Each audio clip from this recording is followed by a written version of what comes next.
Today's session is being given in partnership with the COG network, which my colleague Lally runs in Buckinghamshire, and she's going to tell you a bit more about that in a second. We have a lovely array of speakers today to talk about all things inclusive, all the different work that's been going on, different projects. For anybody who's already in the session, just asking people to mute their microphones so we don't have any feedback. There will be an opportunity to ask questions in the chat function. If we don't get to your question, don't worry, it's being recorded, as is this session. So if you don't want to be recorded, now's the time to turn your camera off if you're still wearing your pajamas. So if we don't get to your question today, the speakers have very kindly said that they will answer questions after the session. We will be providing the slides from today's session as well. And we will also be having a tea break at 1:45. And we will be having an open networking break type session at 2:30, which will be your opportunity to talk with the other people on the course, and will also be an opportunity to ask any questions and to grab those last minute bits and pieces we need for our century session with Victoria at 3:45. I've got my list here. I haven't managed to get all my stuff yet, but you know, I'm going to get them together, see if I can find some jelly in the cupboard. It sounds very exciting. I'm looking forward to it. So I'm going to pass you over to my colleague Lally, and she's going to tell you a bit more about the network. Thank you, Sarah. So a lot of you know me already. My name's Lally Davis. I work for an organisation which doesn't quite exist yet, called Buckinghamshire Culture, which we're just setting up. And that's been set up in Buckinghamshire to take forward the cultural strategy and to drive arts and heritage and cultural development in the county. And as part of that work, I run something with Simon Fazal, who is the Community Outreach Officer at Buckingham Museum. I run something called the COG network. And that was set up to look at how we can support a range of museums and libraries and cultural settings around Buckinghamshire to improve their inclusive practice. And it started out in 2019. 2020 was a bit patchy because so many of our crew were on furlough, so we didn't have many sessions, but we are kicking off 2021 with this fantastic event, thanks to Sarah, and hopefully there will be more from us later in the year as well. We intend to run a sharing day in October where we can share some of the things we've been doing, so look out for the invite to that later on in the year. But yeah, we were really keen, Sarah and I, to pull together this event today to kind of just bring together some fantastic case studies and give everybody a chance to think about outreach, think about inclusion, and think about kind of exciting ways to develop their practice. So thank you all for coming, and thank you to Sarah and John for making this possible. A big thank you to John for definitely making this possible. John is the chap who set all this up, so thank you, John. Okay, right then, I am going to launch straight into introducing our very first speakers. Thank you, Lally. So we have, for our first session, a quick and easy guide to making your recruitment more inclusive and why it's good for everyone. Louise McWard-White, I hope I said that right, and Ashley Hibbins will be speaking for us. So I'm going to hand over to you guys. Hi. Thanks so much. Thanks. I'm just going to share my screen.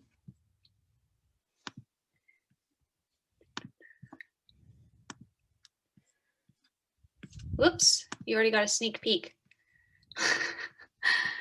Okay. Cool. Can everyone see that? Great.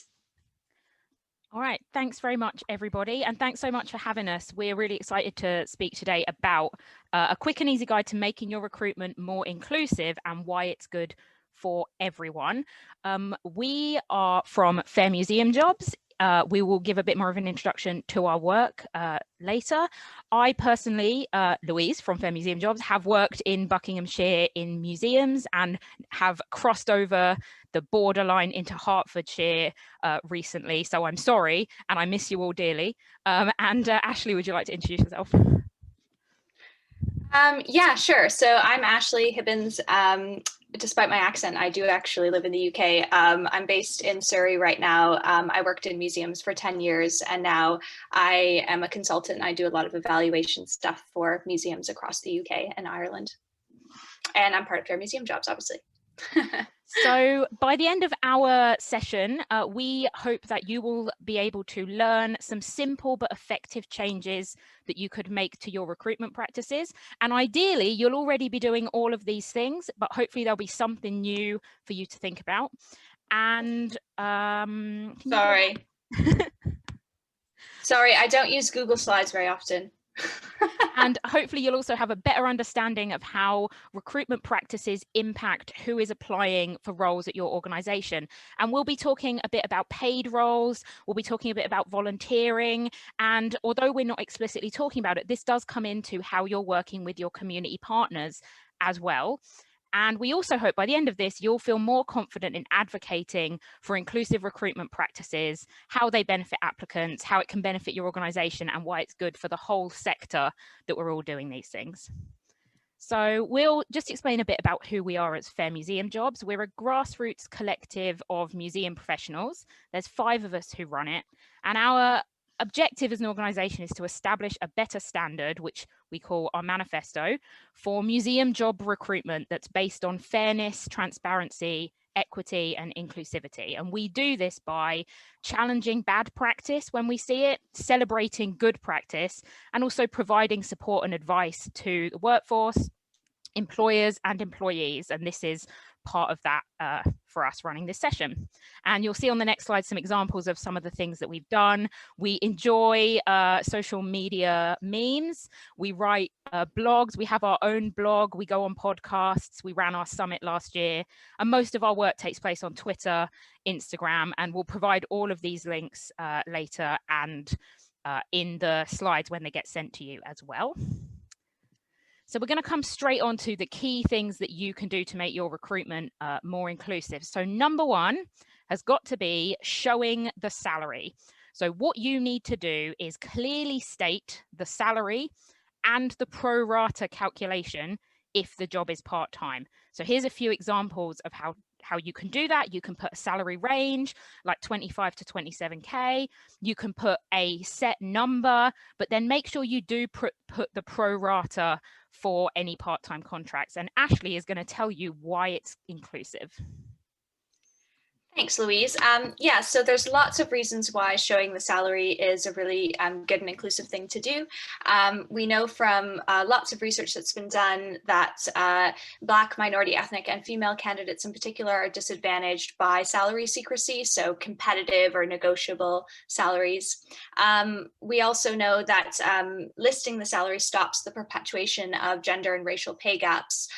So we know that people who have been structurally paid less in the past, so for example minority, ethnic, or female candidates, they tend to ask for less money in the future if they don't know what the salary is going to be. Also, just on a very practical level, potential applicants need to know if the salary is something that they can live on, if it's what they're looking for in terms of remuneration. So the last thing that anyone wants, whether you're the organization or the candidate, is to get right to the end of a recruitment process and then realize, oh, actually, there's a massive gulf between salary expectations. So it just saves everyone a lot of time to be upfront. It also shows that your organization values transparency and honesty, which is definitely a good thing. And leading on from that, because there's been a growing kind of dislike for salary secrecy in the museum sector and wider, there are some job listing sites that now require you to list a salary. So that's another practical reason why you should do it. Oops. So as well as showing the salary, you need to make sure that what you're paying is a realistic salary. So we would suggest that you pay at least the real living wage, and we've got a link to that information that we can provide. And this is a guarantee that you're paying enough for somebody to at least live on. Thinking about museums specifically, though, the Museums Association has published salary guidelines. They were last updated in 2017. So if you're going to be using them, do think about inflation, because quite a lot has changed in the last 4 years, but you need to be paying at least a reasonable wage for what you're asking for.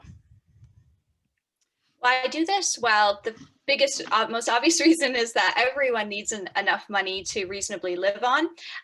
Also, you will get more from candidates and from staff if they aren't worried about precarious salaries, if they're not having to juggle multiple jobs that they otherwise wouldn't be doing, if they don't have as much stress, financial stress. And it also, in the long term, it reduces staff turnover, it improves morale if people aren't feeling undervalued and are constantly looking for a role that is going to value them better. It's really important while you're running your application process to think about what you're asking. And we would advise that you don't ask for previous salaries or for salary expectations for the role that you are recruiting for. So you are hopefully advertising the salary and advertising a living wage salary. So why would you need to know what the expectation of salary is? You are paying what you say you're paying. Yeah, exactly. And so the reason why we recommend this is not only because it also perpetuates pay gaps like we were talking about earlier. If someone's been structurally underpaid over in their employment history, if you're using that to define what their future salary will be, that will continue that underpayment. It also disadvantages people moving between areas with different living costs. So if a candidate moving from a low cost of living area to a high cost area, they might have been paid a lower salary to reflect their previous living costs, and that's going to potentially disadvantage them and it might mean they get paid less in a future job if it's in a more expensive area. It also disadvantages entry applicants who might not know enough about the sector to know what the salary expectations are, and they might not even have previous salaries to mention. It continues the cycle of chronic underpaying. You know, it's widely recognized that museums and other arts and cultural sectors are low wage sectors, and kind of continuing to offer the same salaries over and over again based on what someone had in the past continues that as well. And one response we sometimes get to this advice is, oh, well, we ask for previous salaries, for example, because it's a measure of the seniority of the person in the previous role that they had, when it can sometimes be hard to tell with someone's job title. But we would actually challenge that this is not an accurate measure of seniority or experience based on some of the things we've mentioned already, such as pay gaps, living in different areas, also applicants coming from other sectors, different sizes of organization. All of these factors have a massive impact on someone's salary history and doesn't necessarily reflect anything about their seniority or experience. I think that's especially true for if you're coming from a small museum where you can get a lot of experience in a role and your salary, I think we've all seen, might not necessarily recognize that. Thinking next about qualifications. So what we think you should do to be as inclusive as possible is to minimize the qualification requirements that you're asking for a job. So challenge yourself and your colleagues to think about what is truly necessary in order to complete this role. And if you must ask for a qualification for some reason, clearly state what the equivalent experience would be for that qualification that you would consider. Yeah, absolutely. And the reason why we recommend this is because not everyone has equal access to qualifications, especially expensive university degrees, for example. So that could be a financial barrier, but there are also lots of personal and access barriers to why someone might not be able to achieve a certain qualification, but they might still very well be able to do the job.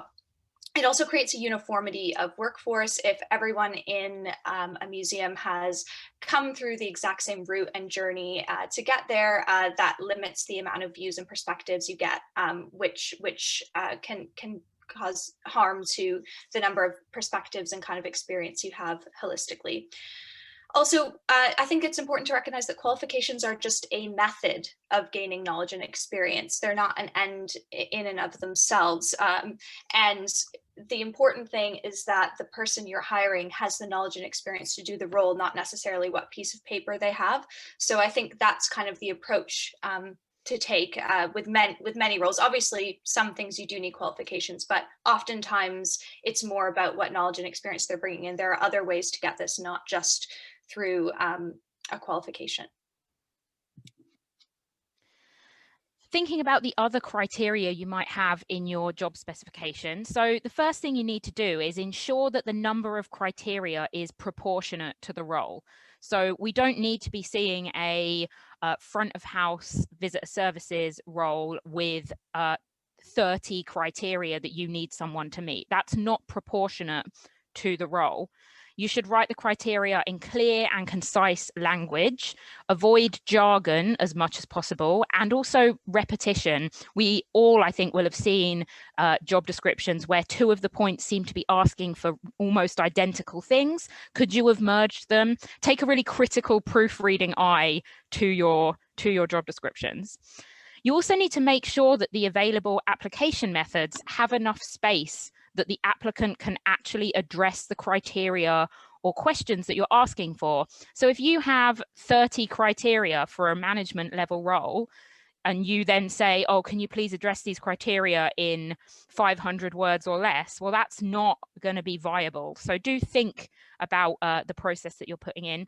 And then lastly, focus on the requirements for the role itself, rather than thinking about personality traits. For example, you might see that you need someone outgoing or someone with a sense of humor. And the reason why we recommend doing this is because many people find written applications challenging, whether that be for access reasons or other reasons why, but that doesn't mean that they aren't a really good candidate for the role. And relating on to that, there are some people who are very good at or very experienced at doing job applications, but that isn't necessarily a reflection on how good they are at the job, depending on what the job is. So it's about finding the candidate who's right for the role, not who is the best or most experienced at writing applications.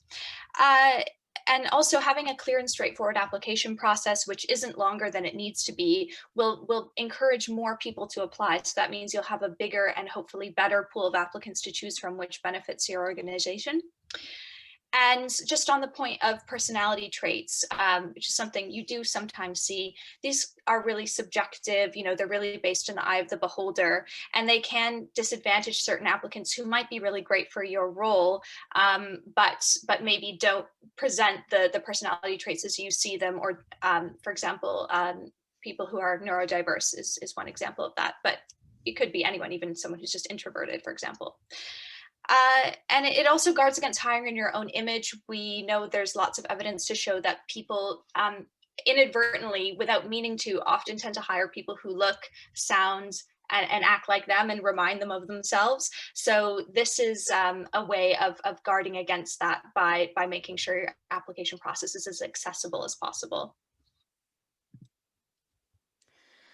Thinking now about when you're doing the admin of your roles. So we would say that you need to choose a reasonable closing date. So we would look for at least a 3-week window that it would be open for people to apply. And this is fairly common. Most of the time it happens. We would say that you should clearly state the closing date and then stick to it. Something that isn't good practice is to put the sentence, we reserve the right to close applications when we get a particular number or if we get too many.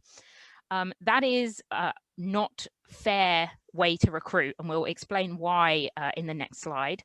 If you can't stick to the closing date you've given, you need to give updates and be upfront about that. So if you've extended it, make sure you actually tell the people who've already applied, or if you have to shorten it for some reason, you need to tell people that. You also need to not treat early applications more favorably or applications received near the deadline unfavorably. Yeah, exactly. And the reasons for this are people who might require extra support to complete an application. For example, if it's someone who has a personal assistant to use a computer, they need time to arrange this. They can't always respond as soon as they see the job adverts. Similar people with any kind of caring commitments. I'm sure something that lots of us can relate to. Especially these days with schools out, you can't always apply for something immediately. And it's also not just the applicant's responsibility to find your job posting. If an applicant didn't find your job posting until a few days before it was due, that isn't necessarily because they weren't looking hard enough. It might be because the organization didn't put enough time and resource or put it in the right places to be found. So it's not necessarily a reflection on the applicant. And just following on from that, if you make assumptions about when an application is received, if somehow they're more organized if they receive it early, or they're less organized if they receive it right before the deadline, that kind of introduces bias that's not really based on evidence about what the applicant is actually like. It's really important to make sure that you include a person that can be contacted with questions during that application process. And ideally, you want them to be available, or an alternative person to be available, for the duration of the time that the job is being advertised. And this is true also for any kind of, it might be for a volunteer role, but it might also be for a freelance brief.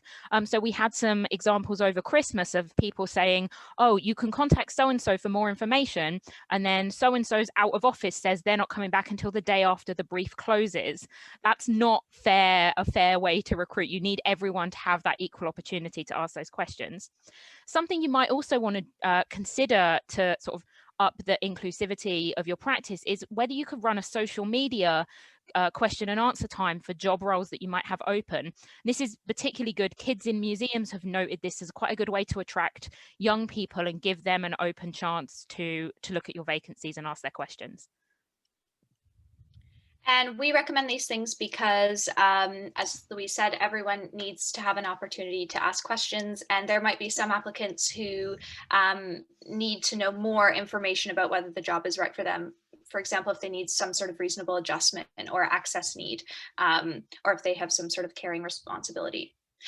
Also, it just helps your organization receive more relevant and high quality applications if everyone has lots of access to what the job is actually about. And if there's any confusion, if there's that ability to ask questions, then you're only going to hopefully receive mostly more applications that are really, really relevant and tailored to your position.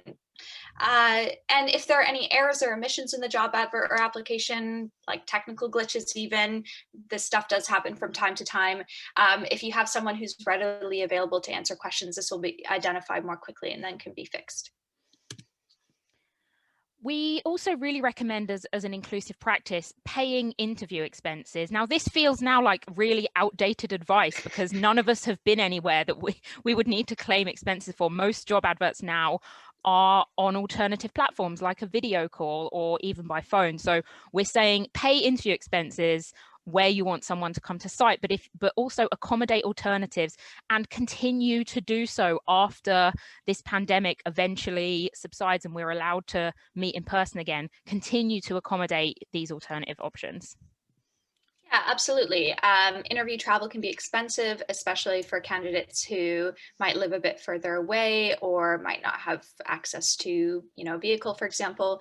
And not everyone has easy access to travel and time off for interviews. So video and phone can sometimes be more accessible. And as Louise said, at the moment, the fact that we're doing everything online and over the phone hopefully shows that this is something that pretty much every organization can adjust to, and hopefully that continues in the future. We mentioned earlier about reasonable accommodations or adjustments, and this is something that comes up.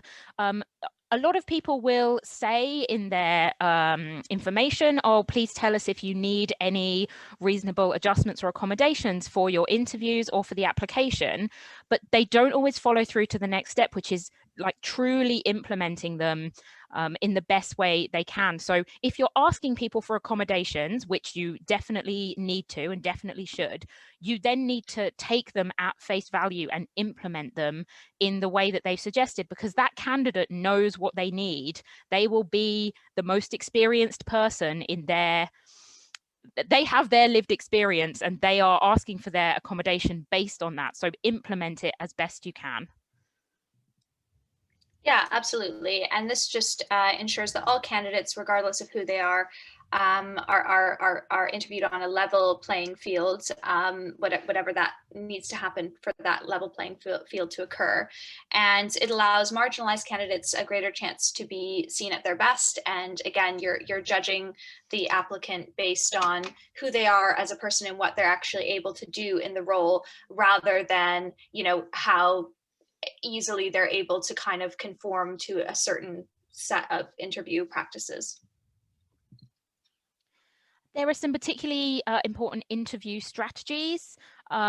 You want to inform candidates of the interview panel and format of the interview ahead of time. And this is really common practice that always gets done. But then thinking about the types of questions you're asking. So you want to ask short questions. There are some people who are going to find nested questions where you say, can you tell me about X, but also reflect on Y and then tell me about Z. That could be really difficult for people. So ask a short question and then another short question. Also try and ask positive questions. So instead of focusing on what might be difficult about a role or difficult experience or challenges, think of ways to ask that will be able to bring a more positive set of language and experience to the interview. Allow for a range of potential experience in the answers that you're potentially anticipating. So don't assume that all experience will be from paid work. If you're interviewing young people or career changers or people new to the sector for any reason, the experience could be voluntary. It could be from a completely different background. So be open to what you're kind of expecting from those answers. And also consider sharing the questions in advance with all candidates. So it's a really common, reasonable adjustment, particularly relating to neurodiverse people, to ask for the questions in advance. But consider doing this for everyone. An interview isn't an exam, and you want people to be seen at their best. So consider sharing those questions. Yeah, absolutely. And we recommend this because it encourages more honest and accurate answers. Just if someone's had a chance to, you know, really be able to digest the questions ahead of time, and also if the questions aren't too complicated or hard to follow, you're going to, bring out the best in people and hopefully get better and more considered responses rather than just kind of the first panic thing that they could think of. It also ensures everyone has a really good understanding of the role and the candidate's suitability to do it. So that reduces the risk of maybe not hiring the right person. And, you know, in general, it helps your organization find the best candidate for the job, not the person who's just best at doing interviews, because those aren't always the same thing. We think it's also really good practice to give feedback to everyone that you interview, or even better, give feedback or the choice to have feedback to all applicants. And I know that sometimes you might get a couple of hundred people applying for a job, but think about the time they have invested and what that means. Consider the timing of when you're giving the feedback. So if you're calling someone to say, I'm really sorry you didn't get the job, in that moment might not be the best time to give them the 5 reasons why they didn't get the job. So think about giving that at a later date or asking for another time to call or another preferred method of receiving that feedback. Then make sure that your feedback is constructive, actionable, but above all, honest. Yeah, and why do this? Because as Louise mentioned, candidates spend a long time on applications, and giving feedback is a fair response to that wherever possible. Also, I think a really key thing is that people who are applying for your jobs are also part of your audience. You know, they're part of your audience development. People who are interested in working for your museum probably like museums. They might already visit your museum. They might volunteer for your museum. They might donate money to your museum. And their experience of the application process, whether or not they get the job, is going to have a huge influence on their engagement with you in the future, and also what they tell other people. So think of recruiting as kind of the highest form of audience engagement, and make sure it's a good experience for everyone. Also, if you have to give feedback that's more public, if you're sharing it with the candidate, that just encourages everyone involved to make an assessment that's really evidence-based, really objective, something that stands up to scrutiny if someone else is seeing it, which kind of discourages any implicit bias. Obviously, we all try to be objective, but you know, it can be difficult. It also shows that your organization values honesty and transparency, and just kind of an overall message that, you know, we all want to say nice things, and we don't like giving criticism to people, even if it's constructive, but just to emphasize, you're not hurting anyone's feelings by giving feedback. It's the most valuable thing that you can give a candidate other than a job, and they will appreciate it. And just to come on to a few points about volunteers, so ensure that any of your volunteer role adverts are labelled as volunteer roles clearly in the name of the role, especially if you're submitting that to sites like, let's say, Leicester Jobs Desk, where it can be a mix of paid and unpaid work. Make sure you provide details of what, if any, expenses will be covered. So do you cover travel expenses? Do you cover, say, lunches or food or anything else? And any other benefits from volunteering? And as far as possible, remove any required qualifications or prior experience from your volunteer requirements. Now, we appreciate that sometimes you need a particular qualification. So if you're looking for a new board treasurer, then you might be looking for an accountant. That's fine. But as far as possible for your volunteers, you want to really remove as much as you can to get the most potential applicants. Yeah, exactly.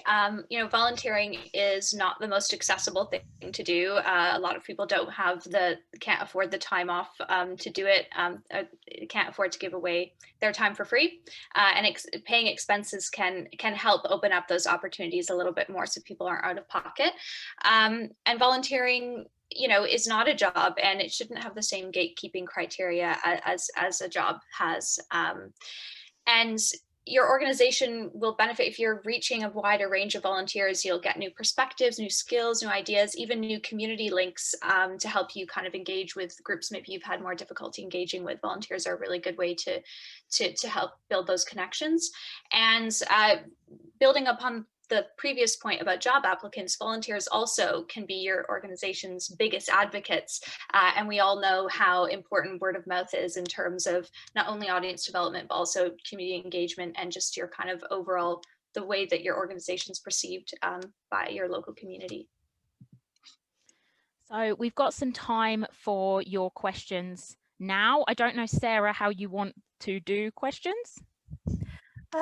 Well, because we didn't get many questions in the chat because I think everyone was concentrating. If anybody does have any questions, please feel free to ask them now. So I will say we have got a copy of the slides that we'll send to Sarah to send out to everybody. And on those slides, we have got some extra resources that you can go and read about some of these things in more detail. So there is a bit, you can do some optional homework, I suppose. Now we just all need to get the funding to be able to hire people even better. That's another training session. Does anyone have any questions they would like to ask right now? I do. That's okay. It was about what you were saying in regards to salaries, and I was interested in what your process is. If you were creating a new role, so then a new job description to put out for recruitment, what would you base your salary bracket on, and where would you look for examples? Would you go to other museums if they're not reflective in size? Because I know you were saying that different museums have different sizes and therefore everyone's paid slightly differently.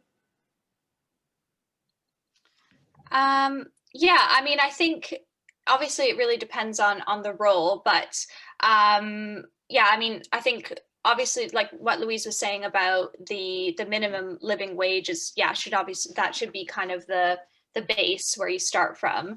And then I think just doing your research, yeah, looking at whether it's other museums or maybe other like adjacent organizations which are like a similar size to yours, that might not be a museum, but might also be like a nonprofit or something like that. And also just thinking about what the living expenses kind of are in your general area around your museum, and where you think you're likely to get applicants from, and what is kind of a fair price. You know, that's kind of what we're focused on, is more about making sure that everyone's getting kind of a fair living wage in the museum sector. So it would be difficult for me personally to comment on, in terms of like seniority, what the kind of step change should be, but definitely take a steer from other sectors as well. Don't just look at museums, because they're not always the best examples. Louise, did you have anything to add to that? No, I think that sort of covers it really. It's interesting what you've been saying, because it's the sort of thing that our sector that needs to happen in our sector really, because we are quite underpaid as a sector, and historically so it's good to be having these conversations now. Yeah, I'm sorry, go ahead. Oh, after you. Oh, I was just going to say, yeah, I mean, I think, Louise and I have lots of conversations with museum professionals about this across the UK, and not just in the UK, it's a problem in other countries as well. But I think we all agree that there is an issue with pay in this sector. But it's just about everyone kind of getting together and doing something about it, rather than kind of having these individual thoughts. And I think there's a real sense of a sense of over politeness when it comes to talking about pay, talking about salaries, transparency around salaries, not just when recruiting, but also within an organization as well. And actually, I think that transparency needs to happen, and it's really healthy. And once people kind of get over the slight ick factor of talking about money, I think it's just going to have huge benefits to everyone. Absolutely. And as a culture, I think that's something we in Britain struggle with, talking about money. In Canada too, they do, don't worry, not just here. Absolutely. Some interesting chat going on from our various freelancers, so if you have an interest in freelancing, do have a look in the chat. Helen has popped a question there. If a role has physical demands, how would you go about putting this in a job description? As straightforwardly as possible.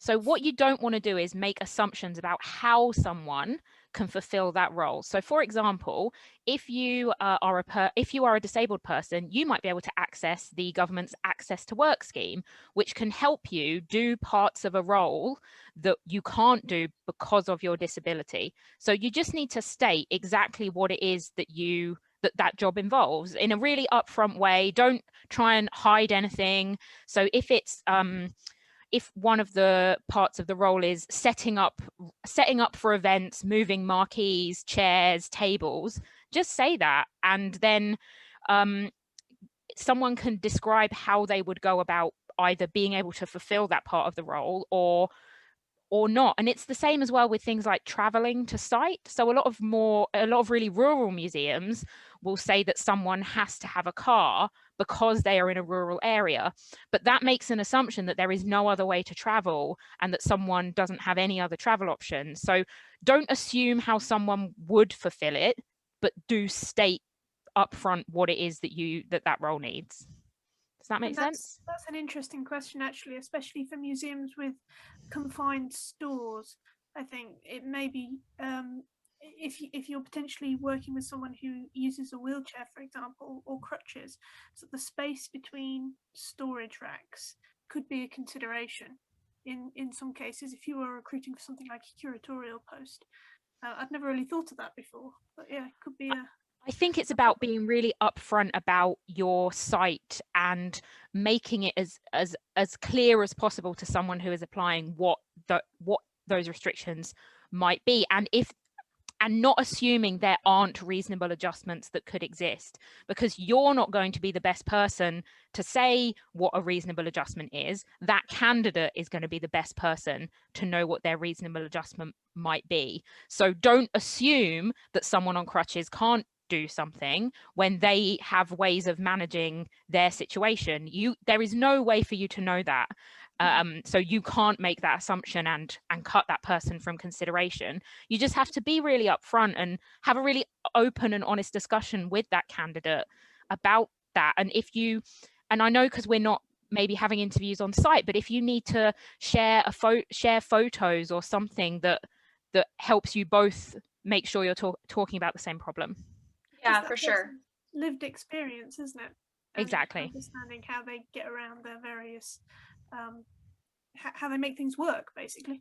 Yeah, and one thing that could kind of building on Louise's point about like photographs and just transparency, one thing that can also help with that I know some museums have been trialing in the last few years is just a totally different recruitment process, like doing things like taster days, for example, rather than the kind of tradition. There might be an application and an interview at some point, but the recruitment process starts with like a taster day for someone who might be interested in the role or interested in a museum, maybe hadn't been there before.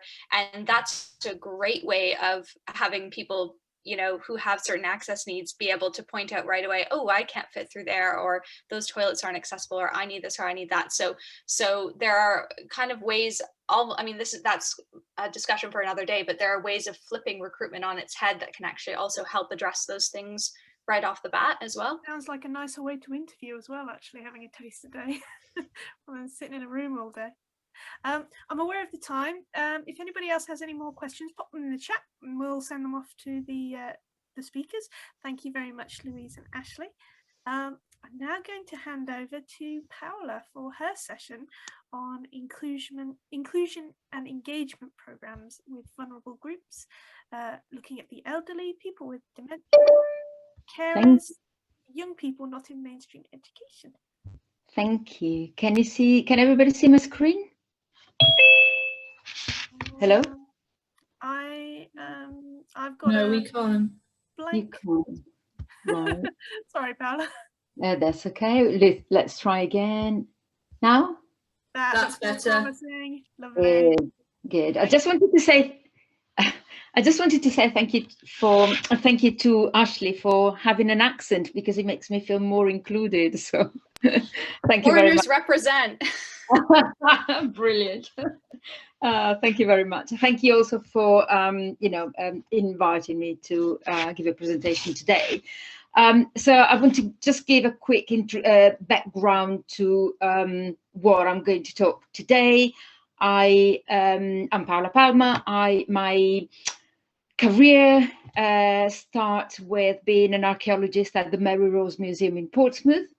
Lack of contact is just because I see my screen, I didn't see the faces, so apologies for that. I just see my presentation, so I'm not avoiding eye contact. So I was born as maritime archaeologist at the Mary Rose, and by definition, that is an environment where that is not accessible to everybody. It's just not for the wider audience, because going underwater and researching shipwrecks and so on is for a niche, if you like. And that always made me very frustrated, because what I saw underwater, it was the magic that I wanted to bring out of the water and let everybody enjoy and see. So it was great working for that environment, but it really frustrated me because of the physical limitations, if you like. Then I moved on to academia, and as a senior lecturer, I was finally able to design and implement projects to I was managing three PG courses, and I was able to actually bring the heritage to the wider community, and that was really rewarding. And one of the first projects that I designed is about 10 years ago, more or less. So it was quite one of the first projects, I think, which married archaeology, heritage, and people with dementia. And I worked with Bournemouth University Dementia Institute to design this project, and we tailored it for different daycare centres in the Bournemouth and Poole area, and that was, very interesting. So those are basically the foundations of my audience development and inclusion practice, if you like. So at the moment, I work for Hampshire Cultural Trust, and I said who I am and now who we are. Has been established as an independent charity in 2004.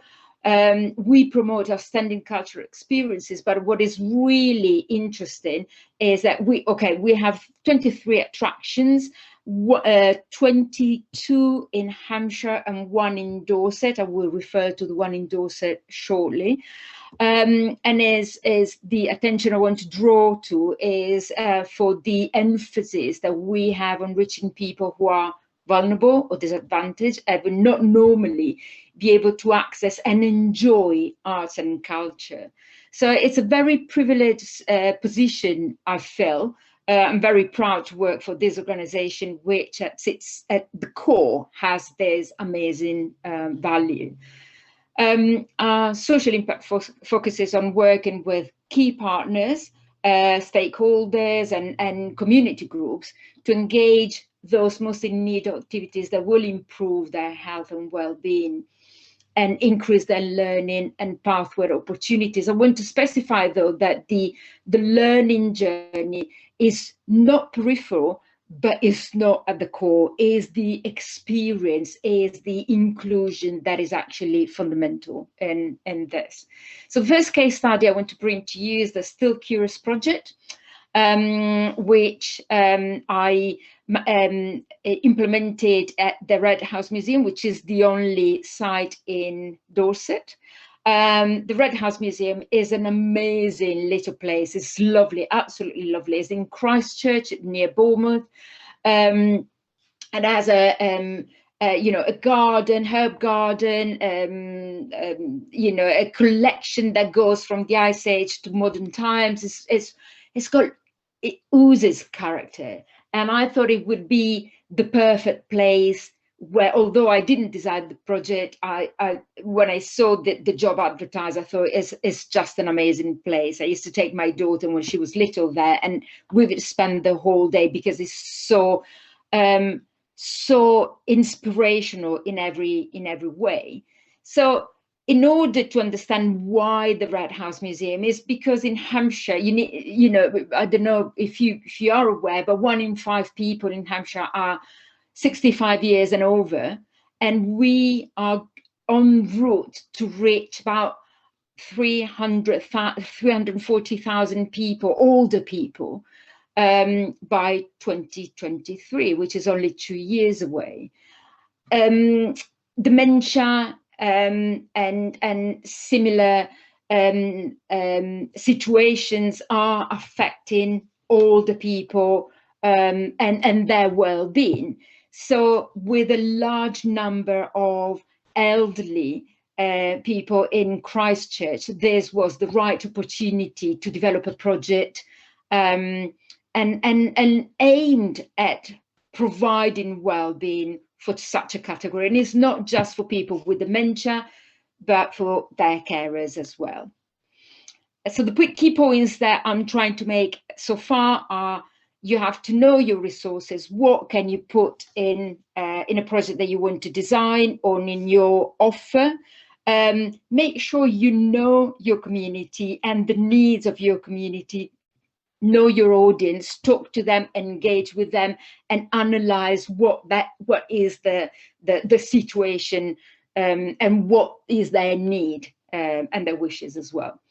So within the project, the key players were, of course, museum staff, museum and project volunteers.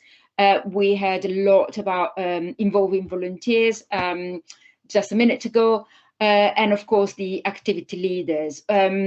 Is very important to stress the input of the volunteers, because their contribution is massively important for the success of any activity, from my point of view, from where I stand, my point of view and my experience.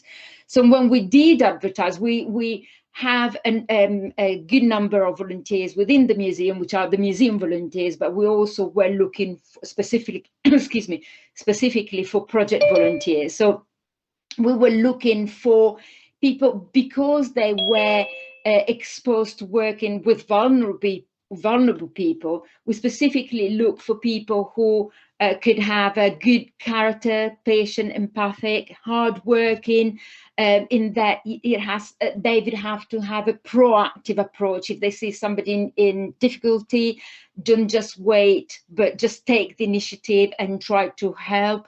But also, and I know you guys mentioned the previous experience, but because of the vulnerability of our audience, we thought that it would be better, if possible, or when possible, to have previous experience to working with vulnerable adults. I think that would help. But one main characteristic was to be curious, to be inquisitive, to be energetic and enthusiastic and willing to help others.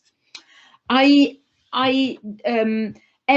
activity that we run, I made sure that I would debrief with the volunteers, and I would ask them also to regroup afterwards without me being there and send me their comments anonymously or not, whichever shape or form they wanted. And in green are highlighted here. You don't need to read all the rest, but I highlighted what they considered being very important for their jobs. So pleased to put my time into, flexible and supportive, offer training. I feel valued by the leader and the team, promoting health lifestyles, ready to adapt things, a good supportive groups. And I think that is very important, because if you have a platform that makes the volunteers feel welcome and appreciated, you are halfway there. Also, somebody was really nice, saying, listen to somebody who said, you know, we've been working for 7 months, and you know, what I've lived, what I've done has exceeded my expectations of the project. But of course, you need to focus not just on the positive, but also on the criticisms, especially if they are constructive criticisms. One of these is in red, but just to make sure that you use this as an opportunity to reshape your offer, to reshape your approach, and to actually ask constantly the volunteers if they need something extra or not.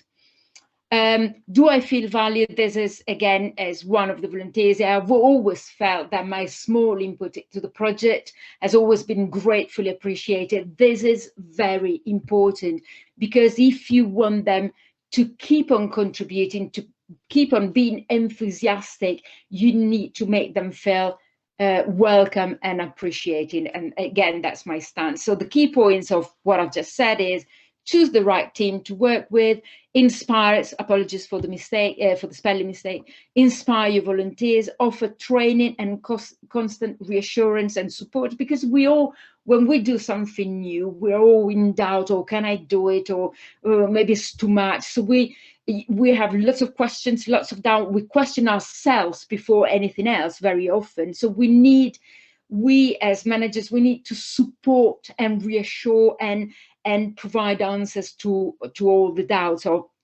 our colleagues. Recognize and value their effort, and especially be enthusiastic, because enthusiasm, if it comes from the top, can be very contagious, which is great. Of course, we're still in lockdown, started in more or less in March on and off, but that meant that we as arts and cultural organization need to shape and change new ways to engage with our audience. And if you think about vulnerable audience, they've been even more impacted, because we non-vulnerable people can be more resourceful. And in particular, if we are thinking about people with dementia or their carers, they may be part of a certain demographics, and therefore there are more limitations to what they can do.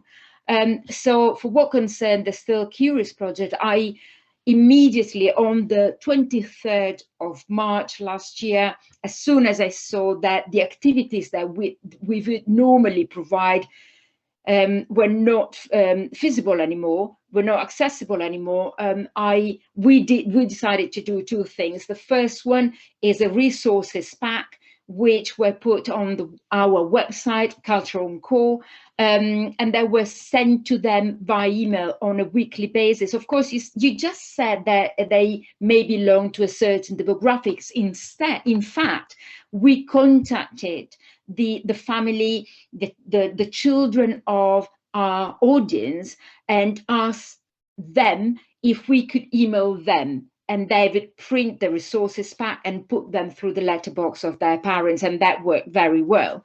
Also, we decided to develop an app, a walking app, because of course they could not come to the museum, but they could go and have a walk, health walk. We have all been trained, including volunteers, as heritage walk leaders, and we developed this app, which we talk to the volunteers. You can look it up. It's called the Strolling.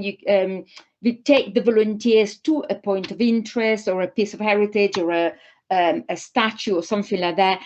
But instead of going through the boring dates and names, difficult to remember and a little bit unattractive, if you allow this term, we design engagement activities, which could be listening to a piece of music and improvise a couple of steps, or other creative things which could inspire them to just enjoy the walk on their own, basically. So the points that I'm trying to make here are: be creative.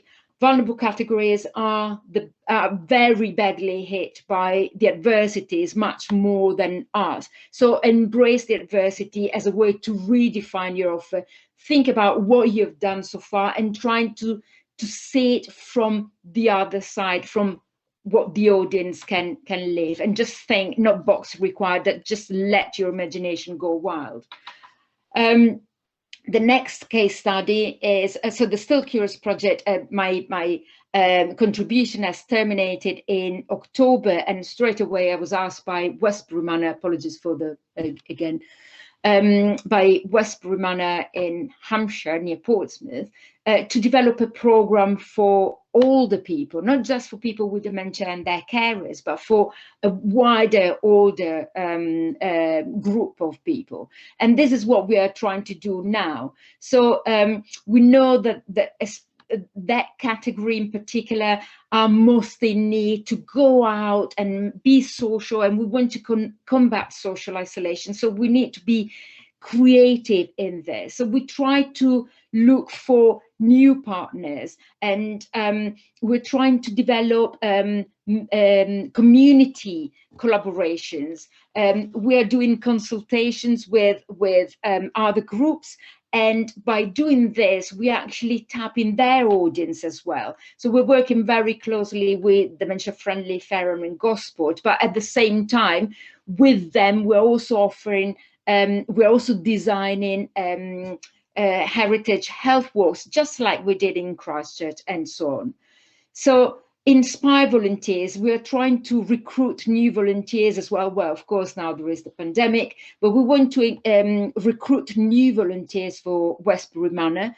So in doing the approach that we are taking is to introduce them to the project before asking them if they want to become just a museum volunteer. Some people want to be associated to a specific project, maybe because they have been touched or they have experience to people with dementia, with an elderly parent or something like that. They are very close to, or have been very close to, a similar situation, but they're not necessarily they don't necessarily want to be involved or become a volunteer of the museum. So ask them, are you interested? Talk to us. What would you like to do? How much time, and how would you like to be involved? So before giving them a spec of what you are offering, talk to them and see how you can shape the offer. And I think that people appreciate, because they feel included in what you're trying to achieve. Also listen to their experience, because sometimes we don't have the whole experience, and there is another viewpoint that we can incorporate in our offer. Talk to them about their strengths and their weaknesses, and also how can you fill the gap if they feel in doubt or if they question their weaknesses. Reassure them that you can provide training, you can look for training in order to make them feel more grounded and more secure in their involvement. Consider their time and make sure that their time actually is that their collaborative time is reflected and feels the consistency in what is needed for the project, because you cannot have, once you have achieved the funds for a specific project, you cannot have gaps. So you have to be very, very certain that the whole aspect of the project is covered. So the key points here are, if you pilot a project and this is successful, apply that model to new project or venues, like we are doing for other Hampshire Cultural Trust venues as well, from Christchurch to Westbury and so on. Inspire your collaborators, but clearly define the commitment needed. The next case study, I think, because I'm working on a Mac, the entire setting has probably gone a bit strange now, but anyway, the next case study is the Industrious Minds and is for Isley Museum. And this is a project that where we work, we don't work with the elderly or with people with dementia or their carers, but we want to work with the young people, especially with those who are not in mainstream education. So Community Light Survey informed us that young people are less and less and less connected to their neighborhood, and that means also to their past, even though they've been living in their community sometimes all their lives. We have two other projects in Hampshire Cultural Trust. One is Horizon 2020 and the ICE project. And from the experience with those two projects, we have understood that this, in the same way that young people are not connected to their neighborhood, young people are not fully engaging with their local art, heritage and cultural organizations, which is really, really sad.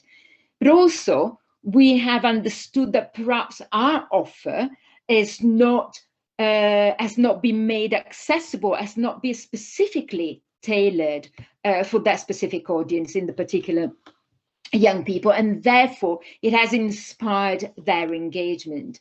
If you think that Isley Museum is only reaching 2,400 young people out of the 1,300 living in the area, of course, we need to take responsibility as well for what we are not doing for them.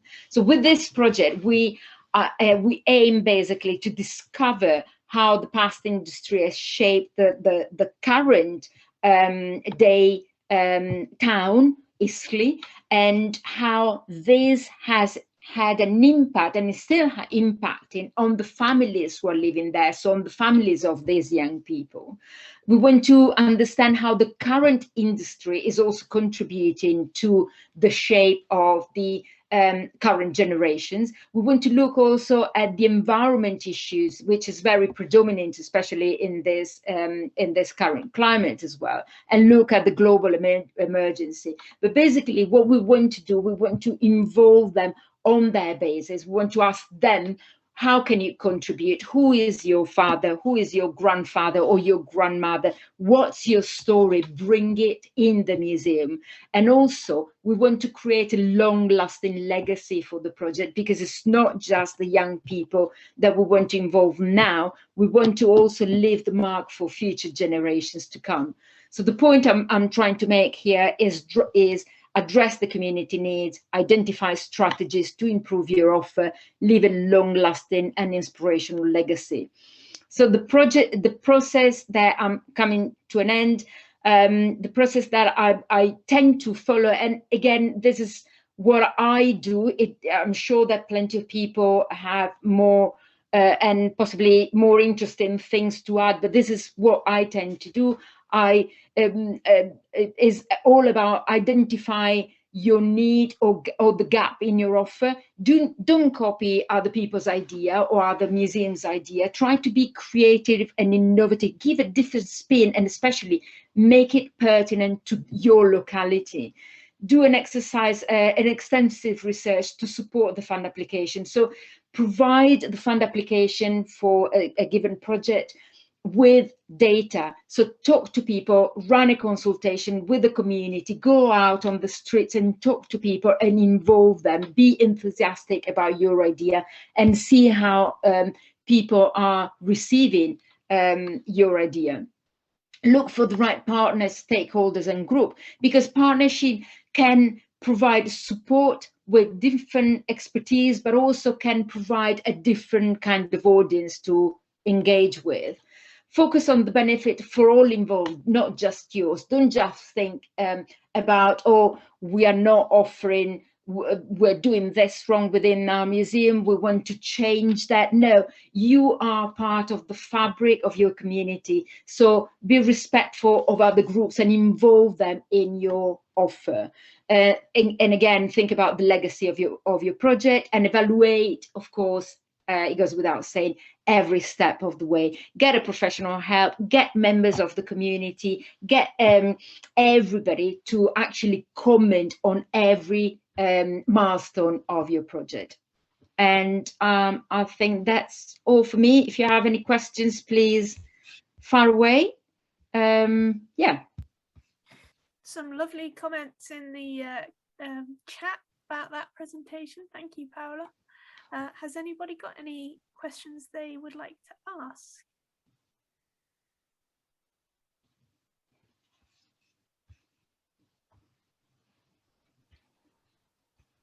And not so much a question, but just sort of in solidarity with your motivations for keeping your volunteers engaged and making sure that you're tailoring their volunteer experience to support and almost endorse their own interests and skills. I think that's so important. Thank you. We've also just had a question in from Emily. Let me read it out. Did you develop the walking app yourself, or is it something that others could use? I developed the walking app myself, and I have to say I'm not the most IT skilled person at all, but we have used the platform. Please do get in touch if you want to have some hints. Is actually a stroke of luck, if you like, because I fell down the stairs in May last year and I was badly hit with months of sciatica lying on the sofa. And it was great because I could not move. So I worked with my laptop on my tummy and it was brilliant. Really, you get sucked into this. You need to have some work done prior, of course. You need to populate the pages, but it's not difficult at all. It's not, and so much so that I'm now looking for funds to do the same thing for Westbury Manor as well. We had a quick question there from Simon about the email address. Can you share it again? Yeah, my email address. Was that the one you wanted, Simon?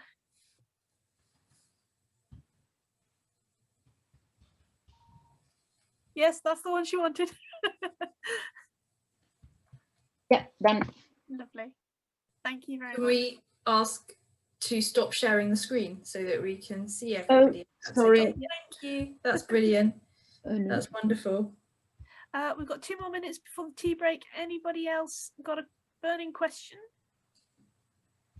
I'll give you a few minutes to take yourself off mute. I would quickly throw in, if there is interest around walking apps and trails and trail apps in Buckinghamshire, do have a word with me at some point, because there are some conversations about doing something that we could use across the whole of Bucks and then people can access different places. So let me know at some point if you're interested in that. Session. Steve's session is called The Old Library Liverpool Interpretation Planning in Lockdown. So I will hand over to Steve. The floor is yours. Great, thank you. Well, thank you for having me come along today to join in your session, even if I'm not in your region, but that's very nice of you to have me here. I thought I'd tell you a bit. Can you see that okay? Yeah. Mm-hmm. Just to introduce myself, my pronouns are he, him, and I am a man, but I have a beard on the lower half of my face and a little bit of brown hair on my head, and I'm wearing a dark shirt. I am an interpretation consultant. I'm freelance. I've worked in museums for just over 20 years, but I've been freelance for about 12. And I work mostly in interpretation.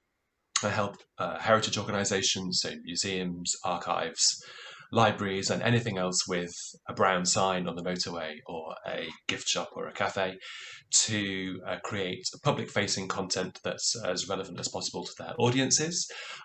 So I work on exhibitions and museum text, guided tours, printed leaflets, digital live interpretation, sensory, and my own favourite, the lift up flap. And I do quite a lot of audience research, so testing out ideas and including people in the creation process of interpretation, really interested in co-creation and co-curation. I do some teaching and some coaching and some critical friend work around that. I've just written a book, Interpreting Heritage, is out with Routledge last year. And today I'm going to talk about a project where we've pivoted the interpretation planning process to a sort of a digital online format, and how we included the voices of the local community in what we did rather than working in our own little bubble, as sometimes we are wanted to do in our sector. So the project, as I say, is not in your region. I'm based in Manchester, but this project is in Liverpool, L13, and it's one of the Carnegie libraries that are up and down the country, funded by Andrew Carnegie. It was known as West Derby Library when it was still open. It opened in 1905 and closed in 2006 after health and safety concerns, and a renovation plan was put in place to bring it back into use, not as a library, but as a public building, as a community space. A local childcare provider called Lister Steps. It's on Lister Drive, and so Lister Steps is a childcare facility. Was operating out of an old school there, but that had also gone to ruin, and so for a long time working out of porter cabins, which weren't really suitable for a nursery. Meanwhile, this beautiful listed building was next door with trees growing through it. And so a plan was put in place, funded by the National Lottery Heritage Fund, which included not only the refurbishment of the building, but also an activity plan, as all lottery projects must have, and some interpretation of this heritage building. But it's really important to say it's not a museum and it's not a library, yet we're using the principles of heritage interpretation there. So almost exactly a year ago, I saw the tender for some work to interpret this historic building as it was coming back into use, and I teamed together with a regular collaborator of mine, David Sudlow Designers, to go in on this for an interpretation project. And we applied for it not really aware that the way in which we work normally was about to change completely. We were drawn to this project because it was a heritage design project that we were used to working on, but it had a difference because it wanted to involve people in the process, not in a tokenistic way, and not necessarily specifying co-creation or co-curation, but certainly for the community somehow to be involved in the process of interpretation. And we were excited by the heritage, and it's great, you want to go and sort of start playing in this building, but also the non-heritage nature of the project. It was going to be the resulting building is a multi-use community space. Part of it is a nursery, and it's been architects have worked really carefully to design that space as a nursery with an outside playground, but also as a community resource, an event space, a cafe. There is offices to rent, hot desks, a community hub. This was a sort of really exciting prospect. This was going to become a new community centre in the heart of this community in L13. In terms of the interpretive process as I normally would have worked through, I suppose in the old days, about how we would have done it, I use a questions-based model for interpretation planning that revolves around asking ourselves 4 broad questions, and I normally do this in a workshop format. And this is the same whether we're doing a full multi-million-pound interpretation plan for the lottery, or if I'm redisplaying one case of objects. I still ask myself these 4 questions in levels of depth depending on the scale of the project. But those are: why are we doing this? What's the purpose for taking this heritage asset and sharing it? The second main question then is, who are we sharing it with? Who is this for? Who's our audience? And importantly, what do we know about them? What do we not know about them? And how might we find that out? And how might they be involved in the process of creating interpretation? The third question is what we want the outcome to be. What do we want to happen as a result of creating some heritage interpretation? And then, and only then, is the way I like to work it, do we come up with the interpretive devices that we're going to use? What are we actually going to install? How are we going to interpret this story? It's really easy sometimes at the start of the interpretation planning process just to think, oh, we'll create an audio guide, or we'll write labels for the objects, or we will make a lift-up flap. But I think it's really important to go back and ask ourselves those questions thoroughly before we decide on what it is we're going to create. Now, normally, maybe this sort of scene would look familiar to you in terms of how meetings in museums go, but normally we sit around the table, we thrash it out, a lot of post-it notes, quite a lot of biscuits get consumed, we have a good old chit-chat for quite a long time. It's a discursive and collaborative process, coming together, talking, going on site visits, wearing hard hats, lots of meetings and lots of tea, lots of consultation with each other, with people from different parts of our organisation, and also with our community.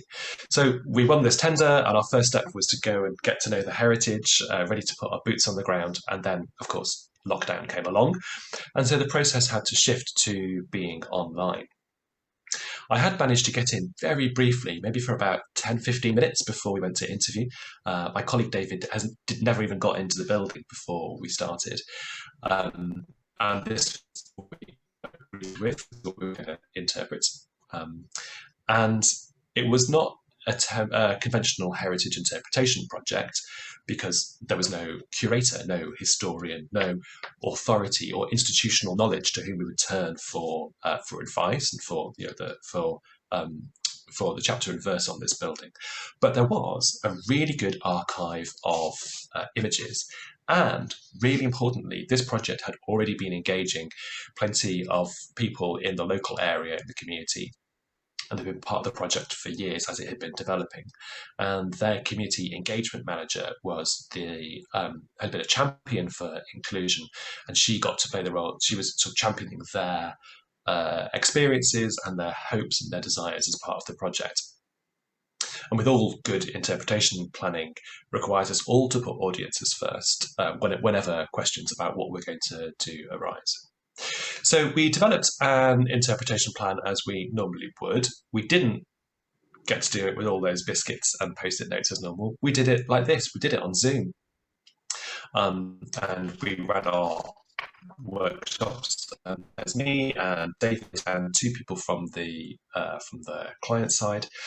And this was quite a learning curve in terms of how to facilitate these workshops, but we worked together really nicely as a team, coming together to talk, and we had sort of regular workshops, one a week over a series of weeks. And it worked okay online in the end. We were able to share screens, like I'm doing now, sharing resources. We probably usually email things to each other in advance to look at so that we'd be able to reflect on them, then come together and discuss them. We use some online collaboration tools. So this is just using the board function on Zoom. This is when we were looking at purpose, thinking about why we were doing this project. And you can sort of annotate it and scribble all over it and put little hearts on it. And so this helped us in the process of trying to decide what the outcome, with what the purpose of the project was. And in a world without post-it notes, I suppose this is the next best thing. I also like using a Jamboard from Google is a good one to use, and there are plenty of others out there as well. Usually we would have had members of the community or audiences in the workshop with us, and it wasn't really possible for a range of technical reasons and also for trying to get people to a certain place at a certain time. So instead we posed questions to the team in advance of each workshop, and they went off to find some information to respond to a stimulus question.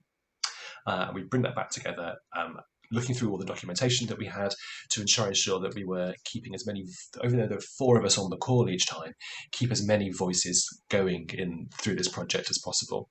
And there were some great resources to dig through, photographs and records of community sessions, poems written by school children, loads of interview material with people telling us their memories of the old library, and lots of posts on a community Facebook group that people have been posting in.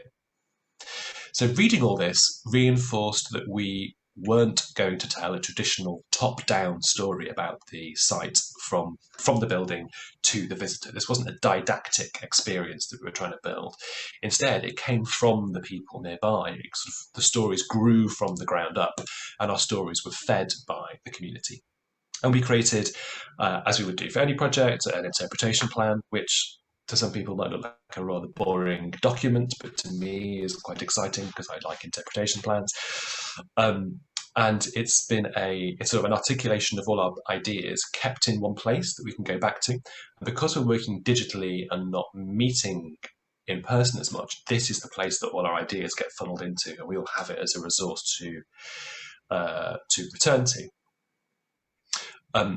Just to not really to show you the full scheme of everything we put in, but just to show you that the interpretation really was all over the building. We didn't just choose one spot and put in an exhibition style.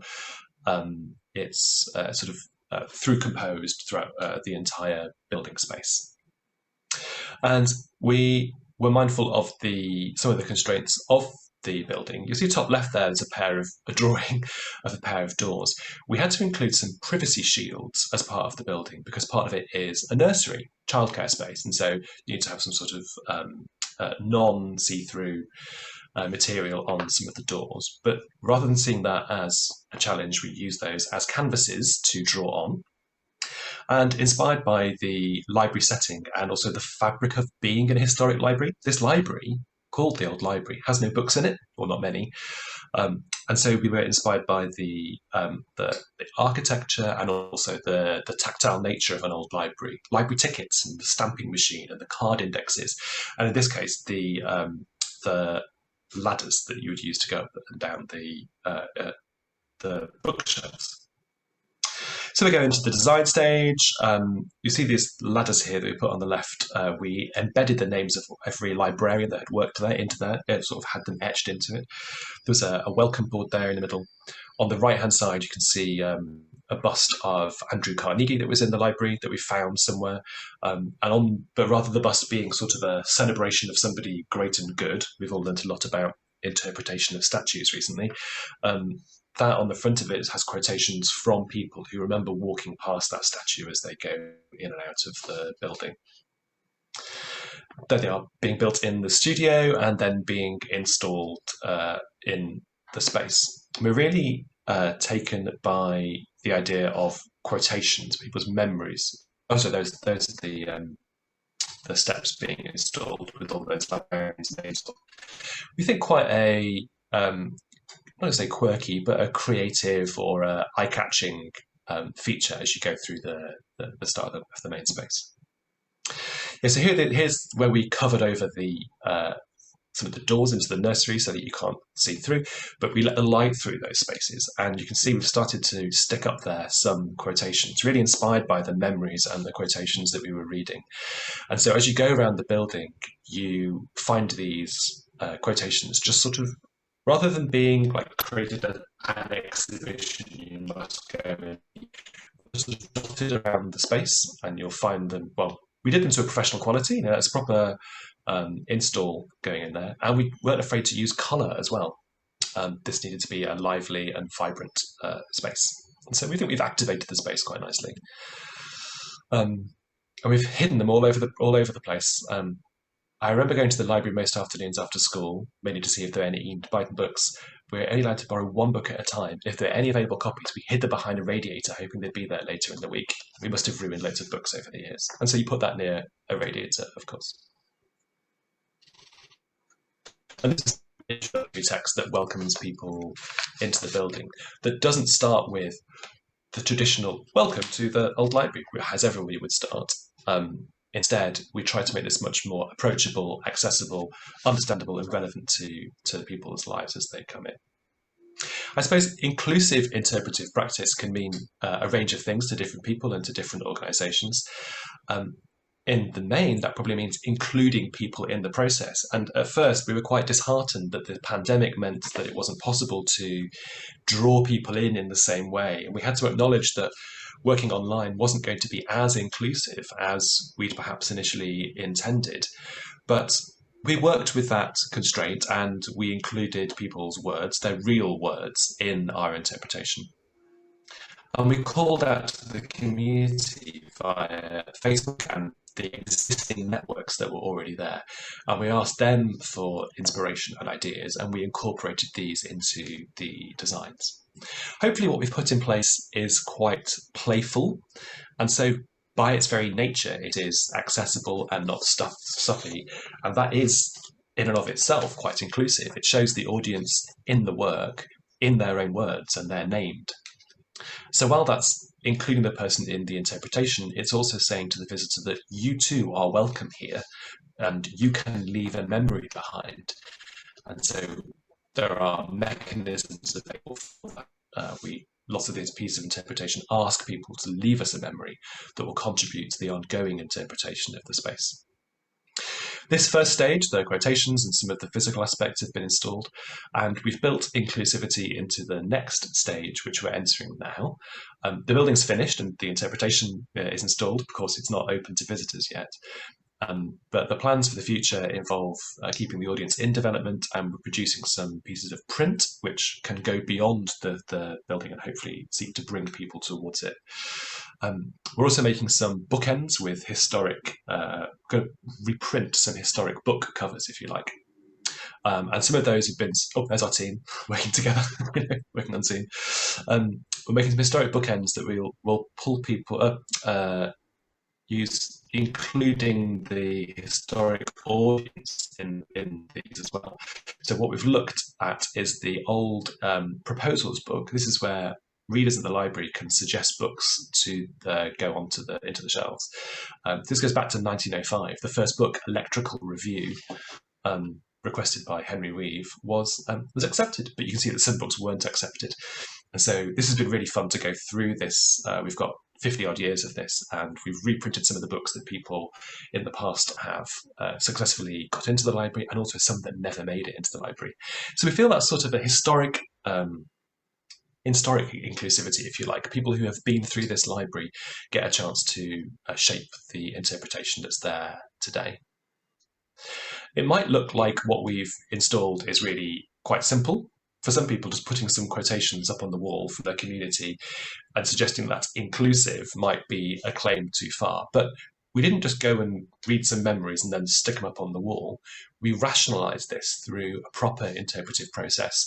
We've created interpretation that we think is engaging and different to the usual stuff that you'd find in a museum or a library. But we're doing it using heritage interpretation techniques. When we initially thought that inclusion might look, well, what we initially thought inclusion might look like ended up being quite different to what we delivered because we had to pivot the way in which we worked.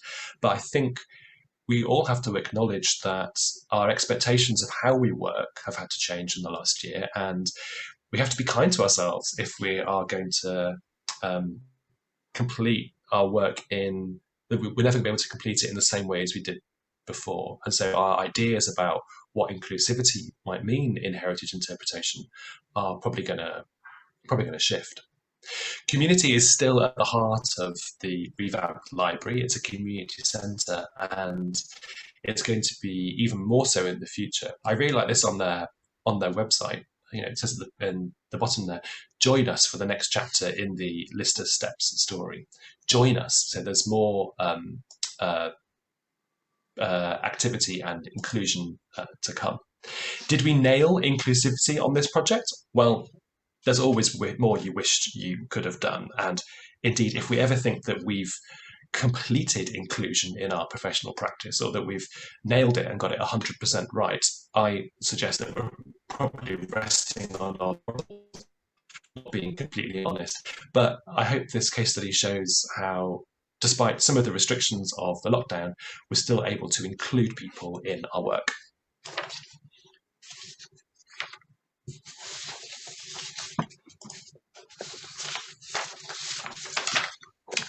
Right. Thank you very much, Steve. That was interesting. There's been lots of. I've been trying to keep up with all the chats that's been going on. Everyone's saying how beautiful the tiles are. And tiles are really nice. And the incredible interpretation. It's been very, very interesting to hear about that. Does anybody have a question for Steve while he's here? I do. Hi, Steve. I'm Alice. Hi. Hello. I'm not sure how involved you are in this side of things, but was there anything in particular that you found created hurdles in terms of using an old building that maybe didn't have the access for entrances, exits, toilets already built in?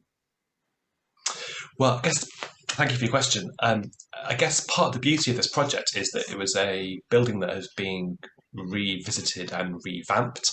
So yes, it was a historic building that had all sorts of access issues, but because it was being turned into a childcare facility, or one half of it was being turned into a childcare facility, those sorts of things have been really well thought through by the architect. It's quite a big architectural project. So it meant the physical access to the building had been mostly resolved, and the provision of toilets was spot on, and they'd be able to provide a really good building for us to work with. And unusually for us, when working in heritage interpretation, there are quite a lot of modern installations in the building. So we had surfaces upon which we could create stuff. We covered things in vinyl and do rub down on the walls, which normally, on the tiles, I wouldn't be able to touch those. I can't go and write on a parquet floor or on earlier 20th century coving. So we were able to use some of the modern spaces to rub that interpretation onto. There's challenges of taking a historic building. I mean, there's always just a challenge of being able to set a place like that in context. Can a piece of quite small interpretation take somebody back and give them the social context of what it was like to walk into a library in 1905? And we did deal with that, but I guess we realised actually that was a challenge that was beyond the remit of what we were trying to do. What we were really trying to do was get people interested in the memories and the heritage of that space, of the people who had moved through that space. So yeah, the building was a small challenge, but actually less so than working in other heritage sites that haven't just had a few million quid thrown at them and an architect to do a full reworking of a space. We've had a question from who would like to know when will it be open? And we've also had another question from Jill about how you're going to measure the impact of the project. Really good question. Well, I guess open. Well, it was supposed to open in September last year, so I mean it'll be open when it opens, I suppose. The building is ready now, and the nursery is live, so it's being used as a childcare facility. Liverpool isn't the same as the national lockdown, so I suppose it's as and when they feel like they're able to open the building safely. They have been doing takeaway coffee, I think, but I don't think you've been able to go into the building.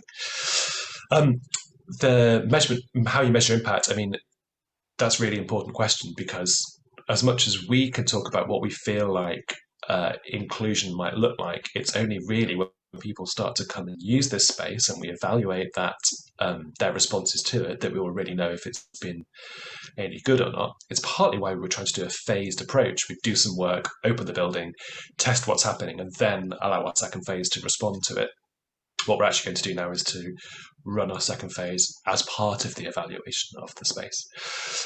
In terms of our involvement in that, we intend to include, do some observations of people using the space and some visitor interviews with people as they move through. We also want to talk to the staff that work there, front of house staff, to help inform the next stage of interpretation. Ultimately, the whole project will be, I assume, evaluated in the way that any other National Lottery Heritage funded project will be. So we look to do some public facing evaluation at some point. Anybody else poised to ask a question? I'll just comment, if I may, that I just thought that was a really interesting way of sharing the collective memories of a space that has obviously been so important to people as a library, but also kind of a really lovely way of quietly commemorating that it was a library and is now something else, but still important to the community. So I just felt that kind of the ethos and the value of that process felt very fitting. But yeah, I mean, you know that already. But that's really nice that comes across. Thank you. Because what's important is we didn't start out by thinking, let's stick some quotations on the wall. We started out with exactly that feeling that you just gave back to. That's what we wanted to get across. We had the thought, it'd be nice to put some quotations on the wall, but we did the thinking work first, the interpretation planning work first, to really understand what it was we wanted to achieve. And that was a peopling of this building, not yet another architectural history of Carnegie libraries. That was not what we intended to do. That is there if you want to find it, but this was very much a people-led process, and the result of which was we put some quotations on the wall and made some steps with all the names of all the librarians in the last 100 years. So. And I love the fact that there's a sense of humour, which sometimes I think is very easily missed in museums. You are allowed to have fun in a heritage space if you want to. Yeah. We put on. There's a really nice one. I didn't show the picture of it, but it's a really nice one about some kids. Kids were told off for having dirty hands by the librarian. Had to show their hands when they went in, and they'd be told to go and wash them. So they go outside, spit on their hands, rub them on their clothes, and go back in and show them again. So we've put that right next to the toilets, and like, you know, rather where there's normally a sign saying "Please wash your hands." It's like it's a historic quotation to get you to wash your hands. It's an interesting way to reimagine a historic building as well. That distinction between the history of the building and the history of the people that were inside the building. I think that's a nice way of looking at interpretation moving forward, perhaps for museums particularly, because we very often fall into that trap of telling the story of the building, of the grand people. It's so easy to do, isn't it? In 1905, Andrew Carnegie funded No, it starts out with, shh, it's a library. Well, sort of. And I'd also like to just let everybody know that I have a copy of said book here. We bought it for the Oxon Bucks MDO library. So if any of the museums in Oxon Bucks would like to borrow it, we have a copy. You can borrow it from me. You just have to let me know. Thank you for getting one. Any other questions? Okay, well, I'm going to open up the floor then for our little session on networking. This is something that's come about because a lot of people have been attending virtual training and saying that they're missing the networking element of going to a real training where you can have a chat over a cup of coffee and a slice of cake. Obviously, we don't have the coffee or the cake, you have to provide that yourself. But so if anybody wants to unmute themselves, have a chat with some of the other people, you're very welcome to. If you are a bit scared about doing that because it's a session, you know, oh, should I do it, should I not? Please feel free. You're allowed. It's okay. I can see you wanting to do it, Anne. Go for it. You know you want to. Can I ask another question of Steve? Yeah, of course. In your kind of work and what you've done so far, do you ever get approached by charities that are looking to maybe change a space and bring it back to life? Or is it something more that's you're approached by the government or councils? That's a really good question. Work comes from all over the place. So sometimes from museums, archives, libraries themselves. Sometimes, by an organisation or a charity, anyone who's got a historic place or historic assets, not even necessarily historic, or with science centres, done quite a lot of outdoor work, you know, reinterpreting historic play park. So the principles of heritage interpretation can be used to interpret almost anything, really. So this was a really nice project because it didn't work with a museum, archive or library. It's got old library in the title, but it was really just, it's a community centre and childcare place. It just happens to have library in the title of it. So it's quite nice to work with those sorts of clients because you're using the same principles of strong heritage interpretation as you would do to interpret a dinosaur or a sarcophagus. Yeah, it's nice to use them with those things. Yeah. Excellent.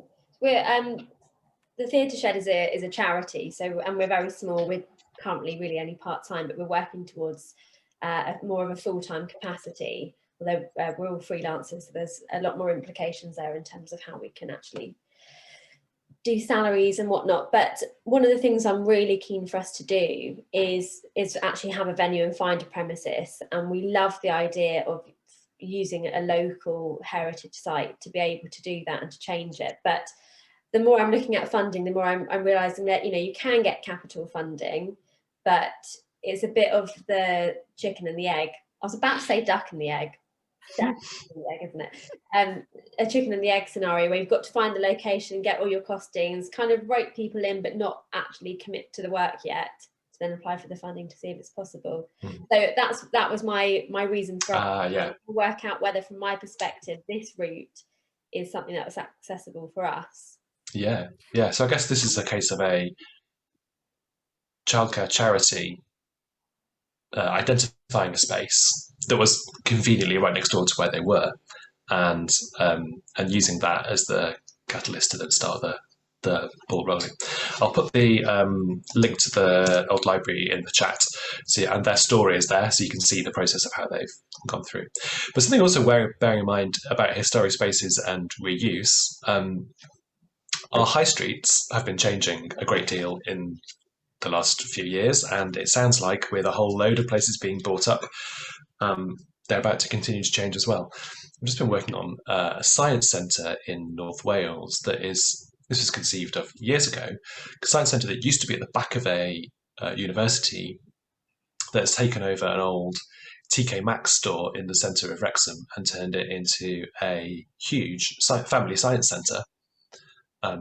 The location is great. It's right in the middle of town. Parking's good. People would naturally be going past there. The facilities are pretty good because it's a purpose-built building for lots of people to go in and out of. And it was sitting empty. So they managed to acquire it at quite a reasonable price. And if you look at there are some beautiful heritage buildings that are currently being used or have been being used as Debenhams or whoever it is. These buildings are soon to be lying empty and looking for creative and new leases of life, I suppose. There's maybe a potential there.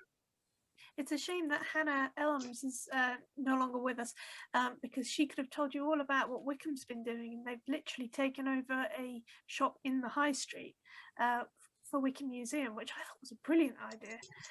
I don't know if any other museums who've joined us today are doing anything like that. Anybody else doing that? Or thinking about doing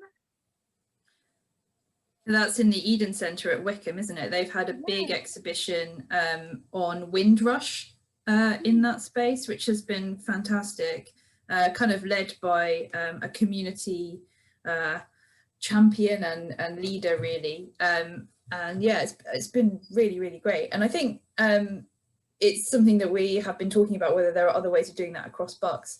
It's managing landlords and things at the moment is causing some fun, but nonetheless, I think it's really exciting to see if there are opportunities for the high streets. It's something that from the cultural strategy point of view, we're really interested in. You know, the decline of the high street and the major shopping centre was well underway before COVID hit us. It has been exacerbated by COVID.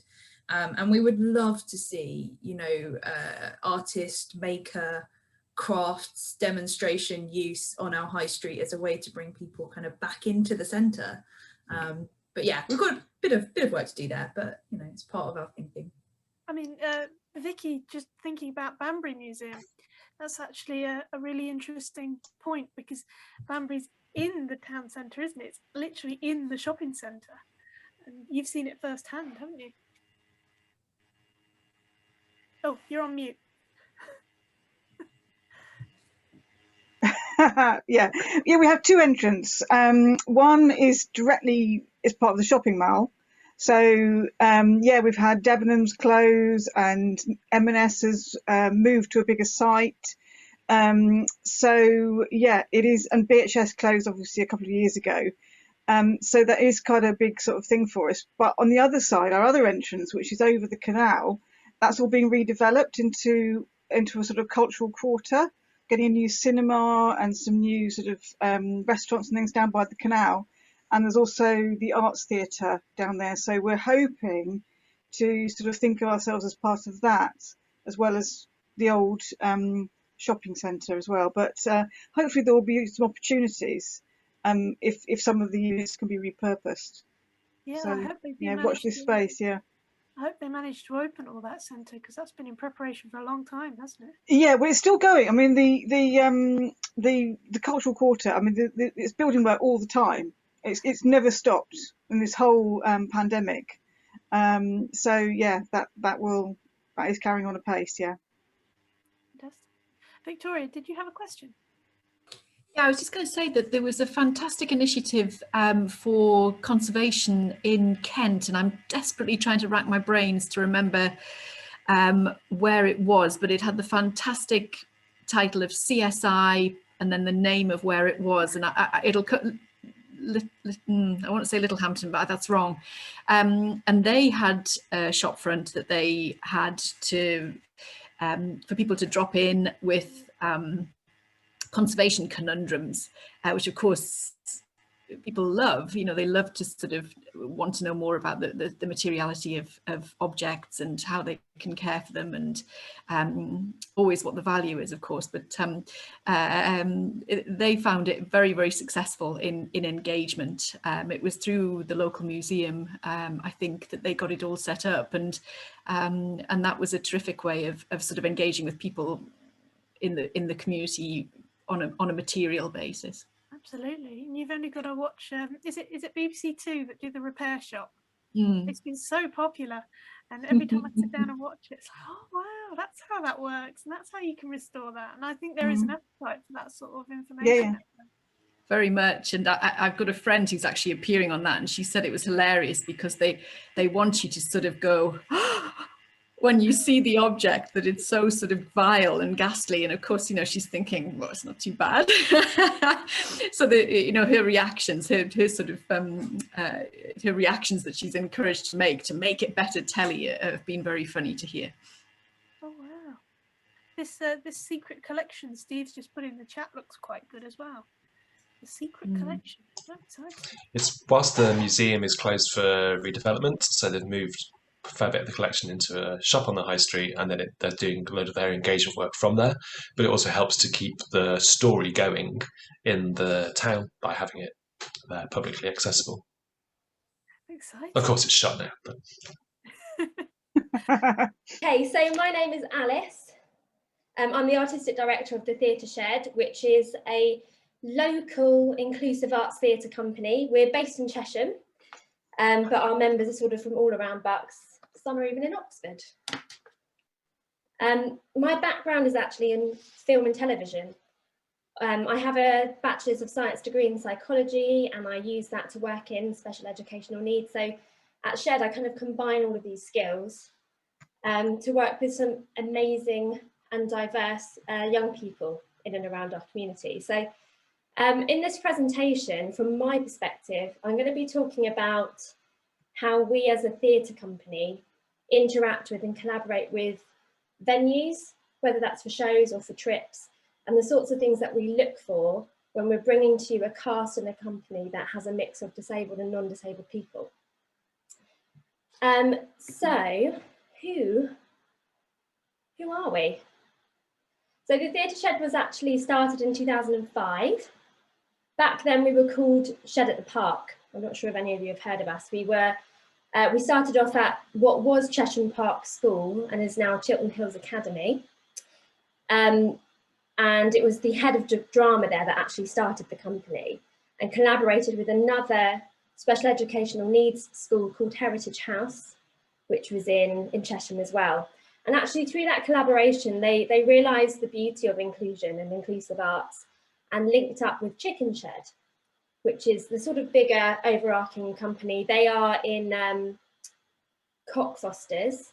So although we are what we call a shed link, we follow their inclusive ethos, but we are actually a theatre company and a charity in our own right. So we don't actually have shared kind of marketing or publicity or funding or anything like that. So we create inclusive, innovative and inspiring theatre. We hold weekly workshops and we try to put on about 3 productions a year. COVID has had something to say about that, but I'll talk more about that later. So some of our members come to us because they've actually been excluded from other theatre companies, which sounds like something that should have stopped happening a long, long time ago, but actually it is still happening. And it will be because they don't learn in the same way, or they don't communicate, or they can't read or write in the same way as other learners. And people just don't have the tools to facilitate that inclusion, which everyone should have now, but we're not quite there yet. So they end up coming to us, staying with us, and often work their way through children's theatre and youth theatre and become a mentor. So our mentors, or our purple people, are our volunteers.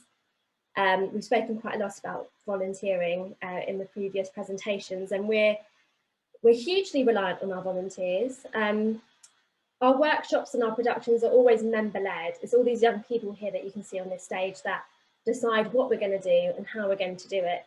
The artistic team will then take those ideas and create a script and a production out of that.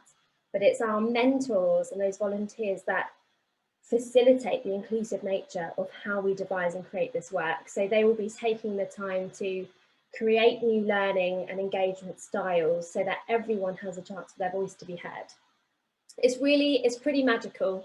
If you haven't seen any of our stuff yet, then please do have a look out. Before I carry on, just in case you didn't know, if you go to your view options on the screen share panel that you can see now, you can click on standard view, which will just make the slides a bit bigger.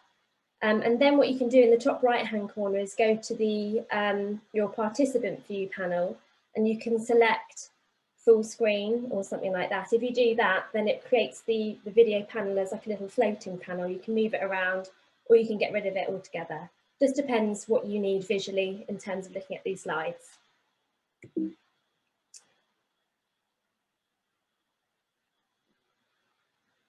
Okay, so for the purposes of this presentation, I'm going to focus on one production in particular.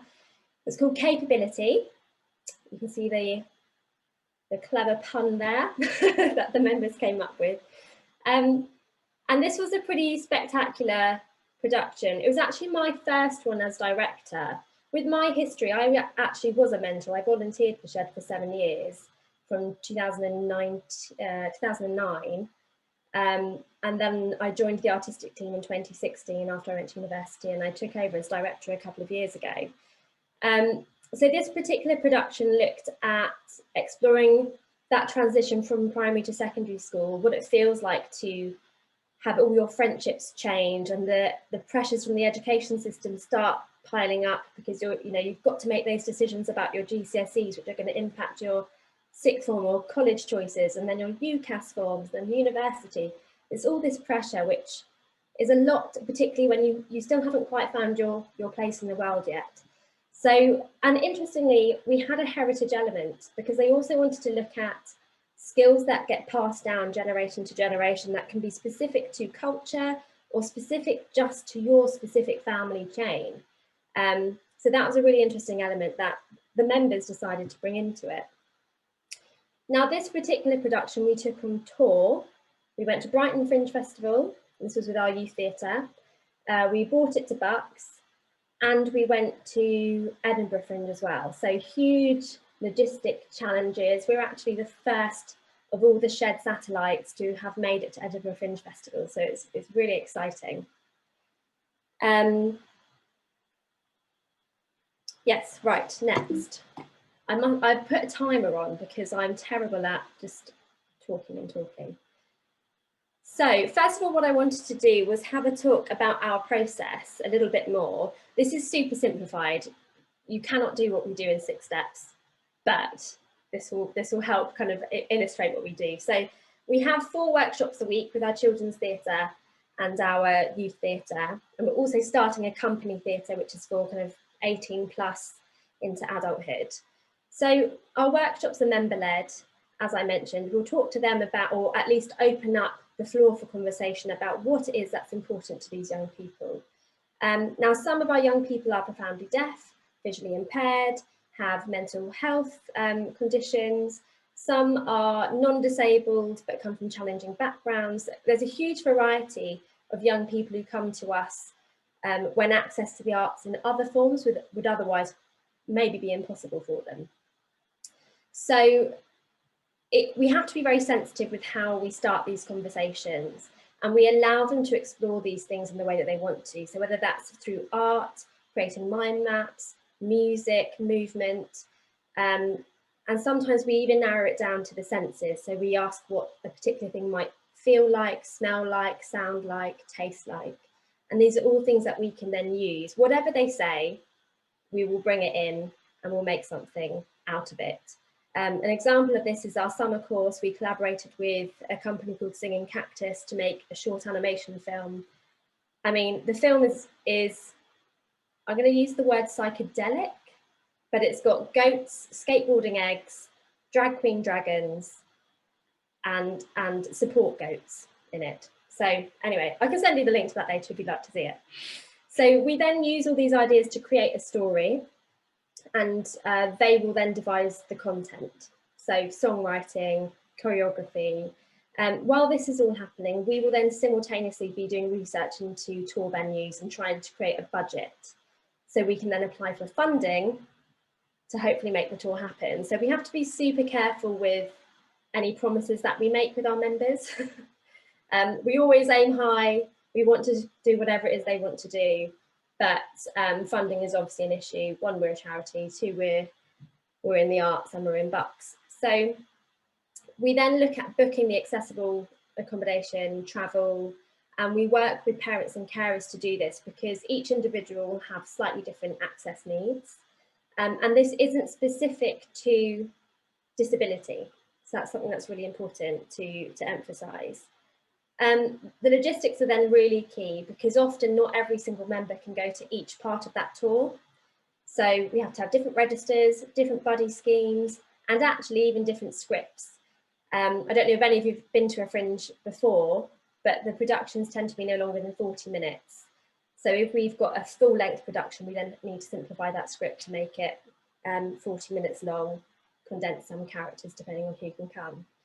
And then we have our risk assessment. So we like to work with the venues we collaborate with on risk assessments. And one thing I think to be aware of as a venue, if any of you were to host a company like ours, is that risk assessments are always really dynamic and will probably change right up until the time we're physically there in that moment collaborating with you.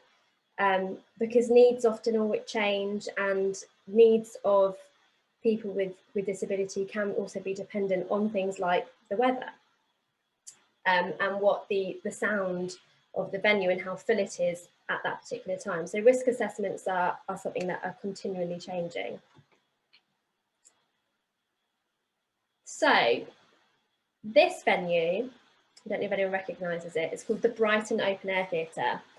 Now we've performed there 3 times now, and we absolutely love going there. It is open air, there's no shelter, and we've been really lucky that it's always been this lovely bright blue sky every time we've gone. Really lucky, because otherwise we're yet to decide how that would affect us. But one of the reasons we really like working with this particular venue is because the staff are really, really good communicators. But there are some pros and cons here. So I'm going to go through this list on the left-hand side first. So the first thing with any venue we look at is the location and the accessibility. And we're not just focused on the accessibility into the building, but we need to think about parking. Are there disabled parking bays? How busy is the road for crossing the road? Do people have to pay for parking? Because if we've done a tour, we may not always have a fund, depending on what our budget is, to pay for people's parking costs. And actually parking costs may just be that tipping point for some members being able to join and not. Wheelchair access to the venue is really important. Now, we prefer to use the term accessible entrances because actually people that prefer to use ramps may not necessarily be isolated to a wheelchair. They may have vision impairment, which means that their depth perception is slightly out. So actually a ramp is a more accessible way for them to enter or exit a building. Access behind the scenes is really important. Can they get from wing to wing? Could any of our performers access the stage from any point behind stage, or do they have to have their own entrance? So we have to think about how exclusive that becomes rather than inclusive. Accessible and safe dressing rooms and accessible toilets. Opportunities for members to visit the site ahead of the show. Again, that's really important, especially if our performers have mobility needs and want to just be sure how it feels to get onto the stage or climb up that step. Likewise, if members have autism, going around and being able to have a touch tour and become aware of their surroundings and be used to it so they know what to expect before they've got the added impact of having an audience come in is also really important. Extended rehearsal time, the Boat have always been really good at this. When you get to the Fringe, it's so back to back with other productions. You've got to get a quick get in and a quick get out. So it's been kind of difficult for us in that respect to find venues and companies that are accommodating in that way. They don't always understand it because in their mind it's like, no, we've got this itinerary, the show must go on, you've got to get in and they've got to get out, and it is not quite as inclusive. A safe perimeter, particularly here in an open air setting, and then also accessible seats for audience members, because we're not just inclusive for our performers, we're inclusive in terms of the work that we give to our audiences. So our shows are signed, our actors and dancers actually use sign language within the roles that they play as well, and we do things that are incredibly visual. This particular performance of Capability had animation in the background to support the storyline. So there was just another element there to make this accessible for everyone. One of the things I'll speak about Boat is at the back of the stage, there's these huge concrete blocks that act as sort of the wings. Behind that, there's a space that you can use to get changed. There's no shelters. So we would take huge gazebos and kind of covers for the ground, and we would use that, which was fine. There was a closed dressing room, but there was a step up into it. So anyone that had a disability wouldn't really have that much privacy. Now, the toilet, the accessible toilet, was accessible through a step-free pathway, but it was actually in a cafe that was at the top of the sort of park area. Now, the first 2 years we went, fine, we could go there, but it does mean that that individual who needs to use that toilet needs to know in enough time to make it up there to go. The last year we went there, the cafe had actually put a freezer in the accessible toilet. And we didn't know until we got there, and there was no accessible toilet for members or for audience members. So that was a bit of a disaster.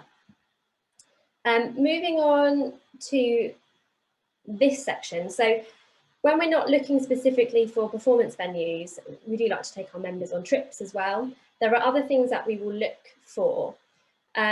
One is the content of the trip, and I think it's really important here, if you're advertising something that you believe is inclusive, just be really sure who your audience is and who you're aiming it at. So we would obviously look at productions that were appropriate for families, that perhaps had relaxed performances, early access. Again, location's really important. Touch tours are really important. Are they going to have flashing lights, and what are the net noise levels like, and will they have blackouts? These are all things that can trigger, could trigger seizures or just really cause a lot of distress to some of our members. So we've got to be sure. Now, I'm going to tell you about 2 things that happened to us, just to kind of illustrate this point. I still haven't got over it, and it was 2 years ago. But we found this fantastic production in Edinburgh. It was in a little round, which was inside what looked like a mini sort of circus tent. So a nice sort of enclosed space. It had fairy lights everywhere. So in terms of the sensory experience, it was lovely. However, the premise of this story was that it was adults acting out being children who were really excited about wrestling. And within the first 10 minutes, the C-bomb was dropped. And I had children, I had young adults of varying abilities and disabilities in there.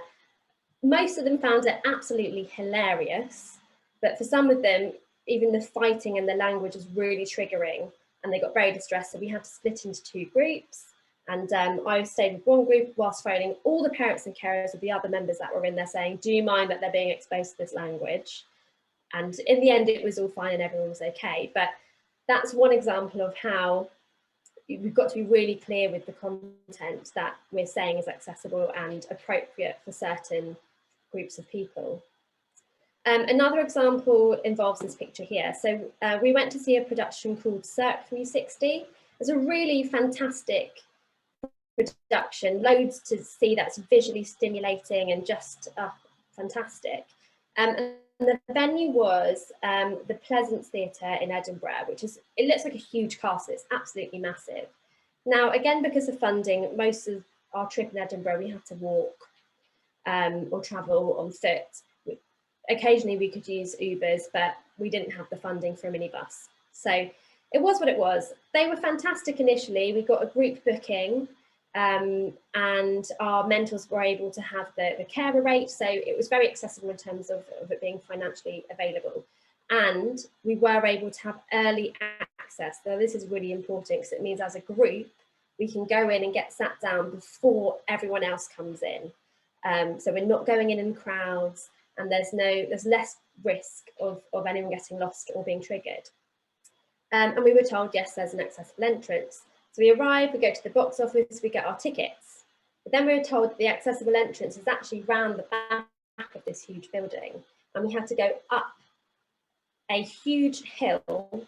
And this is, you know, we are pushing wheelchairs, we've got people on crutches, we've got to cross main roads to go up around this hill and come through a small entrance at the back, which then had and use the tech lift to get down, to go back down to where the auditorium was. And we had to then split into the 2 groups. So our able-bodied members went in one entrance and our disabled members went through another entrance. We ended up being able to meet in the middle and get sat down. But this particular experience was very distressing. And I think this is really important when you're thinking about what you were saying is an accessible entrance for anyone that may come and use your sites. Is your accessible entrance making that individual feel out of place?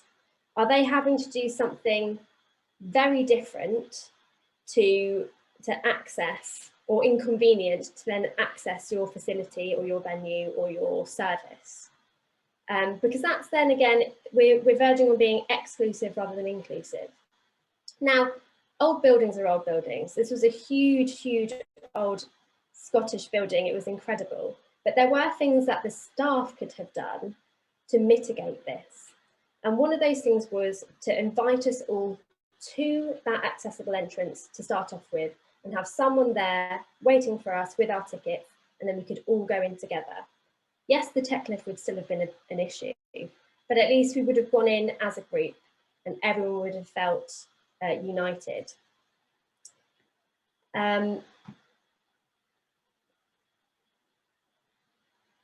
Okay, inclusive language. I'm on to my last bit now. Sorry if I've been talking too much. So this is the lovely Orla that you can see here. She's one of our children's theatre members.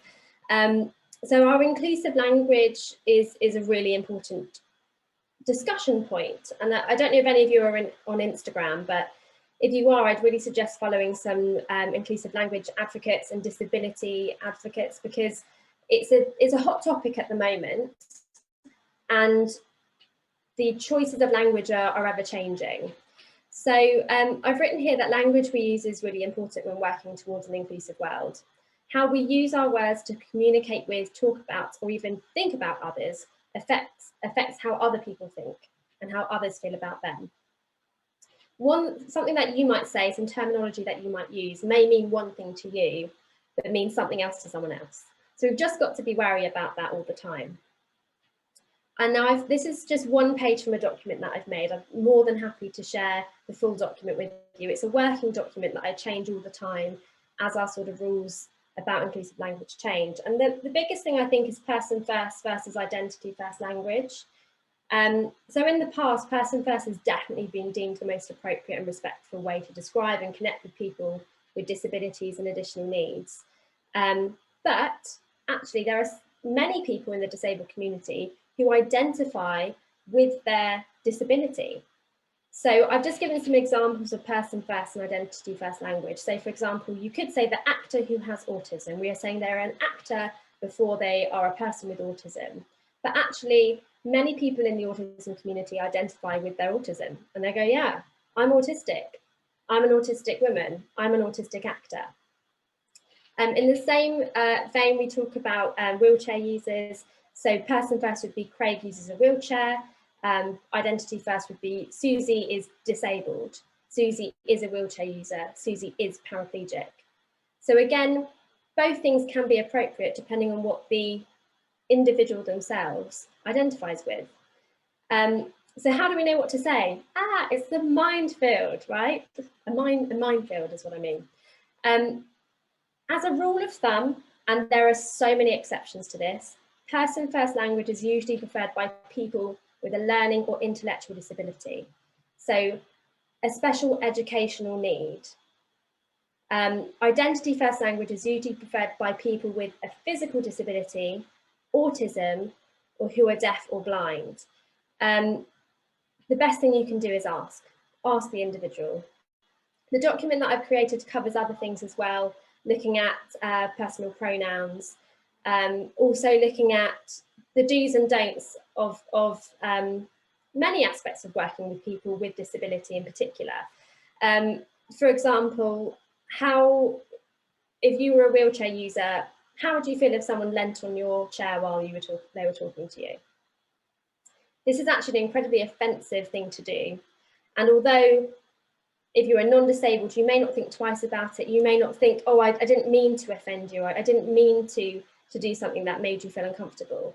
But actually, starting to interpret and understand how other people feel about these things is really, really important. Making an effort to step outside of yourself and understand the experience of being disabled or having a mental health condition or coming from a challenging background and having these experiences is the first step into becoming part of a more inclusive world. This is something that I've seen quite a lot on social media, and what I'd like to leave with is that diversity is having a seat for everyone at the table. Inclusivity is giving everyone at that table a chance to have their voice heard. There's a very different meaning behind diversity and inclusivity. They're both things we should strive for, but I think one should definitely be linked to the other, and that difference does need to be recognised.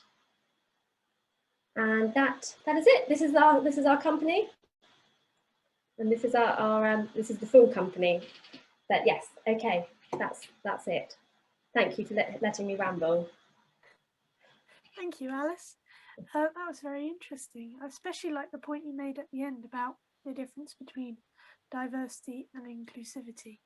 I especially think, you know, those two hand in hand are the way forward, really, almost. Museums have a good track record of trying to be as inclusive as possible, but it's really helpful to have an inside voice to know how to approach people, because sometimes, particularly front of house staff, I know myself, having been in front of house staff, it's sometimes difficult to know how to phrase things to be inclusive and to be welcoming. I think that's key. It's the fear, and they're still very much in the arts industry. I work quite closely with some producers in the TV industry, and part of the reason behind the lack of representation in the TV industry is the fear of not knowing how to write the characters and then how to cast. I don't know if any of you have seen, there is a big kind of uproar with Sia, the singer at the moment, who's just released a film called Music. And Sia is really closely affiliated with a programme called Dance Mums. don't know if you've heard of it, but there's a particular young dancer in this series who's absolutely exceptional. And Sia, this famous Australian artist, has used this particular young dancer in a lot of her work.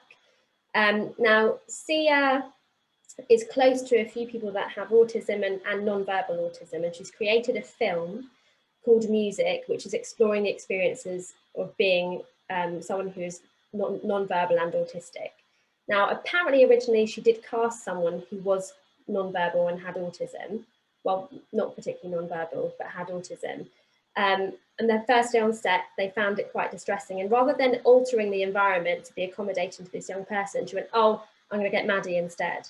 And recast this very successful, mainstream, able-bodied, non-disabled performer to come and play the role of a non-verbal autistic person. So there has quite obviously been uproar about it, because this is ableism at its best. But this is part of the issue. We need to open up the conversation and actually go, it's okay if you get it wrong. It's okay if you use the wrong words. We'll teach you and we'll talk about what's appropriate for each individual person. And a lot of people don't understand the differences between different types of disability. For example, one of my, in fact, Tracy knows, because we've done quite a lot of work with the Algiva. So Joel is one of our senior practitioners. He's a volunteer. He has cerebral palsy. And because of his cerebral palsy, he moves slightly differently. He finds it difficult to produce speech. He doesn't mean he can't talk, and it absolutely doesn't mean he can't understand. He does all of our video editing. He's fantastic and he's an asset for us. But because of his voice and the way he moves, people automatically assume that he has less capability than he really does. So that's just one example. If people understood the differences in different types of disability, it would make a huge difference. And I think it's quite interesting you mentioned about how people are portrayed on television and places like that, and the difference between having that lived experience of this is my life, and I can sort of get in touch with those feelings, to something that maybe somebody else wouldn't understand. And it's how you need to have those conversations with people who have lived those experiences to fully understand. Yeah, exactly. I think that's why it's definitely worth coming to see some of our productions, because although they're masked in fairylands and superheroes, they're very much dealing with these issues directly from the voices of these people. So our young people and our adults as well with disability. So it's a good platform. I must let somebody else ask a question. I keep monopolizing it. Has anybody else got a question? If you read the chat, Alice, you'll see lots of people saying thank you very much, and that was really useful and informative. So just throw that in there. Yeah, very nice comments in there. Well, if anybody has a question that they think of later, please do let us know, and we can pass. Can I just make an observation, please? I thought I really enjoyed your presentation. Thank you, and thank you for sharing. I think there's a tendency, maybe in the museum sector, but actually in quite a few areas of the arts, that if we don't know how to handle a situation, or if we haven't got the skills or the knowledge to describe something properly or to use the right language, there's a temptation to avoid it or to say nothing, and which of course is completely not the right thing to do. I guess the right thing to do is to reach out to someone who does understand it. Say, I don't know what I'm doing here. Can you help me? And often that might mean coming to somebody like you, who's got that experience, who's lived that experience, or go to that group who you're having difficulty trying to engage. Say, how best can we do it? It takes a bit of bravery on our part to do that, but it's bravery that is always well rewarded in my experience. I don't know if you have that experience too. Yeah, absolutely. And I think, I mean, I'm still learning now. It's something that's all ever changing, as I say, and that's why I really value following advocates on social media. I know I keep talking about that, but because they're having these live conversations and it's attracting people to converse through the comments or story sharing, I can't tell you how valuable that's been for us. We hold mentor training for our volunteers every term, and we use these as kind of hot discussion points, and it all helps. And actually our mentors as well are diverse. A lot of our mentors have disabilities, so actually having them as role models at that level is super valuable. It's great. Yeah, so there's nothing wrong with putting your hand up and saying, I'm not quite sure what to do with this, but there's plenty of people out there who will help you go in the right direction. Yeah, great stuff. I loved it. Thank you. Thank you. Victoria, I think you've got a question on the chat, and as it's your session next, I'll hand it over to you so you can ask the question.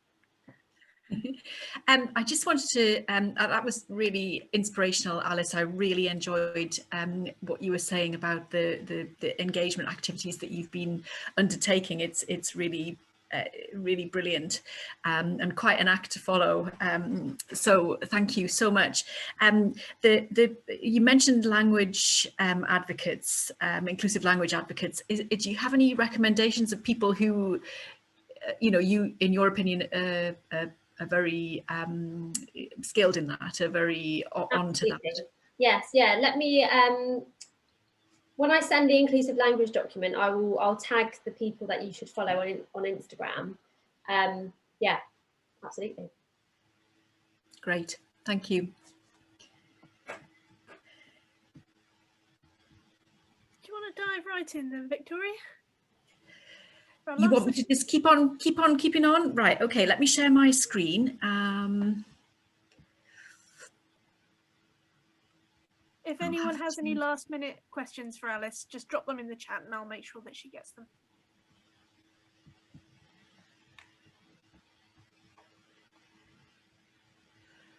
Oh, hang on, I'm just going to go back to the beginning.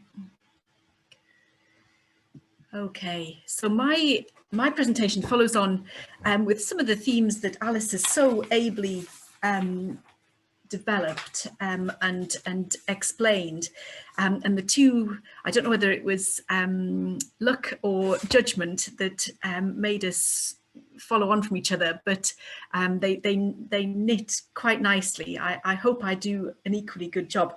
I'm Victoria Stevens. I'm a library and archive conservator, and I've been working in written heritage conservation for a very long time, since around about, I first started out on my journey in 1995. So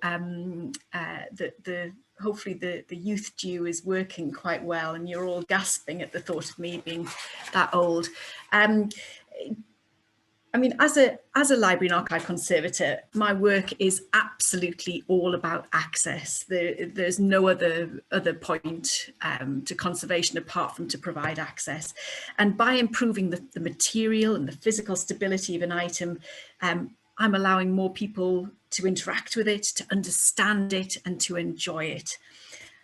And I think heritage professionals are often given this sort of gatekeeper status, or the bouncers to a very exclusive club. And I really don't like that concept. There should be no sense of backstage access to a hidden world where only permitted cognoscenti can enter and understand.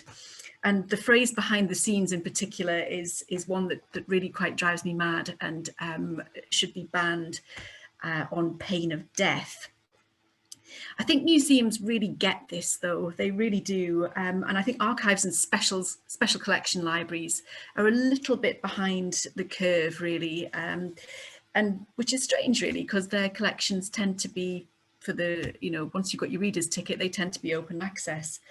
But as this museum sign shows, visitors really want to engage physically with what they see.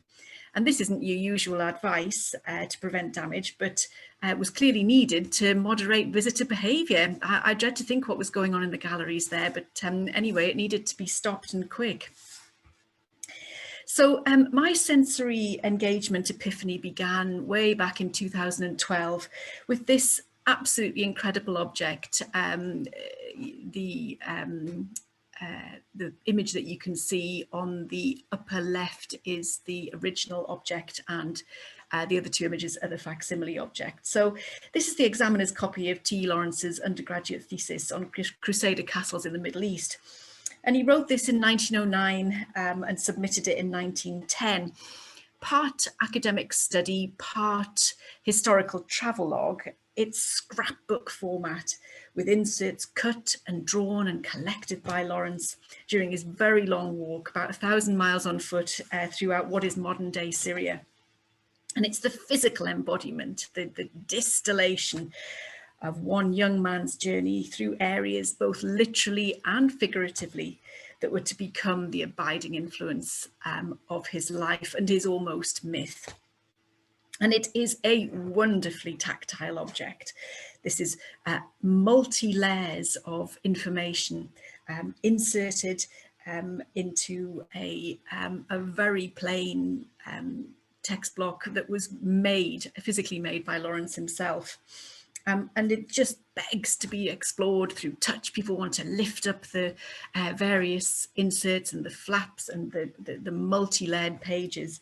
And, you know, you can interact with this object in a very intimate and personal way, connecting with the man who compiled this book from very personal experiences.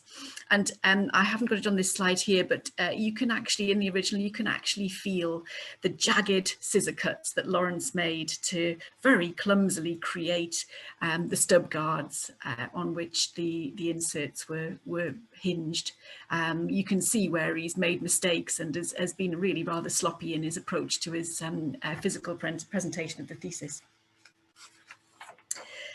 And it's this very tactility, this wonderful tactility in the way it draws people, this object draws people to touch it, that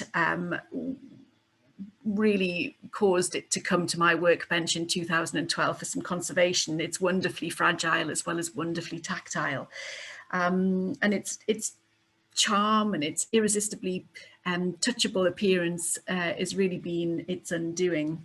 But its enlightened custodians, Jesus College, Oxford, you know, realised that the tactile qualities of this object were very much key to understanding it and understanding Lawrence's journey and his story. That I was tasked to make the facsimile, 2 facsimile copies in 2017. And you can see from the top 2 images, you know, that the facsimile really is extremely faithful to the original. So this was very much a light bulb moment to me. I thought, aha, tactile. So at the same time as light bulbs were starting to flicker about the Lawrence facsimiles and the implications that this had for tactile access engagement to collections, I was working at one of the London galleries. Some of you may know which one I'm talking about from this screen. And in a basement corridor, rather unloved, this what was once wonderful new technology, it was rather forgotten and unloved. I spotted this, an interactive terminal where the sensation of handling an object to increase the visitor experience could be mimicked with no risk to the original. Sorry about all the crashing, and you can see me, my reflection in it, in that rather shaky image. So the experience of handling this object could be mimicked. And it was clear that engagement with the gallery's written heritage, in this case, artists' sketchbooks, was seen to still rely extremely heavily on senses other than just purely sight through a vitrine into an exhibition display case. And touch and hearing in this case, as you could hear the pages being turned on the soundtrack, were amplified by this terminal. So there's material distance there, but still the sensation of the familiar and the expected, turning a page to look through a book. This is a compromise, no doubt about it, allowing the reproduction of a usual reading method rather than just say a still 2-dimensional image, with physical sensation only through the smooth and uniform screen. And as an engagement method, it definitely has its merits. It's versatile, it's accessible, it's no risk to the original object once it's been digitized, and it's informative. You know, it ticks a lot of boxes.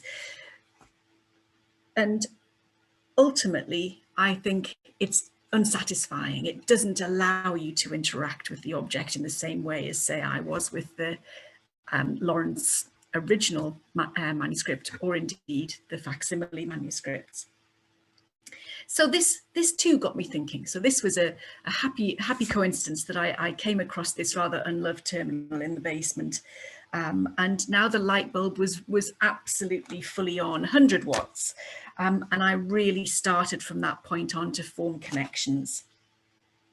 So the first connection was, if I get so much enjoyment and understanding from handling the objects that I do, everyone can. So look at these two images. So on the right, we have a picture of absolute joy. I love this photo. Look at the joy on the girl's face as she clutches the needle, the sharp, very tangible needle, where she has just sewn her first section of a book at a school's showcase I was doing for one of the livery companies.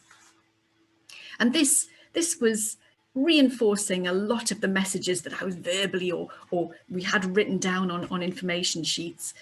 By doing, she was able to understand more about the process of making written heritage objects, in this case a book. You could feel the thread, you could feel the paper, you could interact with the object in a much more direct way, and hopefully that'll stick in her mind.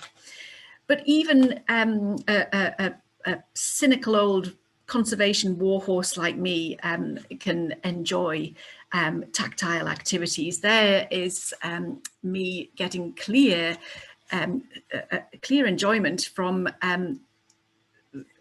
weaving, I think is, or knitting, I suppose, a stocking on a stocking making machine at the same event. And, you know, I could feel and smell the yarn, I could hear the machine whir, and I could see the stocking emerge. Because I was simply turning a handle, and that was absolute magic. And that was a really great experience. So it was then a short leap to thinking that if you had barriers to understanding visually through reading or sight, maybe objects could be interpreted using the other four senses of touch, smell, taste, and sound. And the final connection was that if senses other than sight are so important to fully understanding our written heritage, how can we build them into the visitor experience for everybody to be able to connect with and access and ultimately to enjoy? So Take 5 engagement was born. To put simply, Take 5 engagement is not a not-for-profit company, a community interest company, or CIC, designed to enable people with barriers to conventional learning opportunities to engage with written heritage and its component materials. And the purpose of this is to increase understanding in an accessible way, providing depth to learning opportunities, and provide a sense of wonder and enjoyment, just like we saw in the previous images of the girl sewing the book and me knitting my stocking. And the delivery mechanism is a programme of tactile access workshops based on written heritage materials for the benefit of people who may have restrictions in their ability to access library and archive collections in their conventional setting. And although of value to everyone, I think, tactile access is of value to all visitors to any heritage setting. This programme, Take 5 Engagements programme, is very much aimed at children and adults with special educational needs or who are living with a disability, and people who are unable to freely access archives and libraries due to physical restrictions, such as limited mobility or incarceration, or people who may feel socially or culturally excluded from conventional access opportunities to their own library and archival heritage. And during the brief respite from lockdown in summer 2020, I took the opportunity to start work with the Avenue Special School in Reading. And this is a very large and vibrant and progressive special needs academy for boys and girls between the age of 2 to 19 with complex special educational needs. And the school's vision statement, I think, sort of sums up what we were all trying to achieve with the implementation of the workshops here, absolutely perfectly, and very much chimes with the ethos of Take 5 engagement. So the vision statement says we will strive to support the development of the whole child so that each individual may fully realise their potential, experience the satisfaction that this brings, and feel prepared for life beyond school. Ultimately, children learn best when they are happy, healthy, and having fun.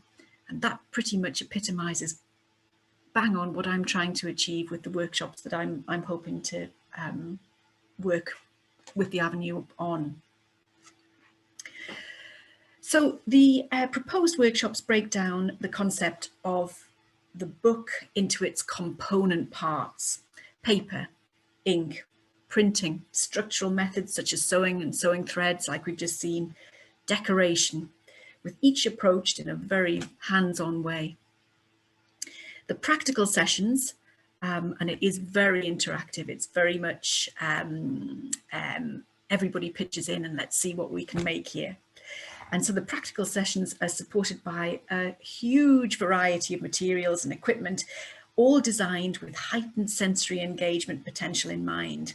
So paper molds with contrasting textures with ridgy wires and smooth sides made out of wood, smooth frames made out of wood, natural dyes and ink components with distinctive textures and smells, and some from edible materials, which we'll see in a moment. I've got a small Adana printing press, which is the most wonderfully tactile object and incredibly robust to withstand even the most enthusiastic operator. And this, a key dynamic object in my handling collection is my wonderful old Imperial 66 typewriter, which is something children may never have seen, let alone have the opportunity to use, and they can really go to town and recreate that magic of pressing a key and hearing the noise, feeling the sensation, the force with which they have to press those keys, and seeing the output come up in front of their eyes. It really is quite remarkable. So the aim is to take all of these diverse elements, all these sensory elements, and journey with the children from raw ingredients to their own completed book, showing how each component is made and how they interact to form a successful, functioning and durable finished object that they then get to keep. And each workshop is a learning and engagement journey in its own right. So each session in the suite of workshops is a discrete session that can be delivered as a standalone event. And it doesn't have to be slotted into a wider program to make sense or be meaningful.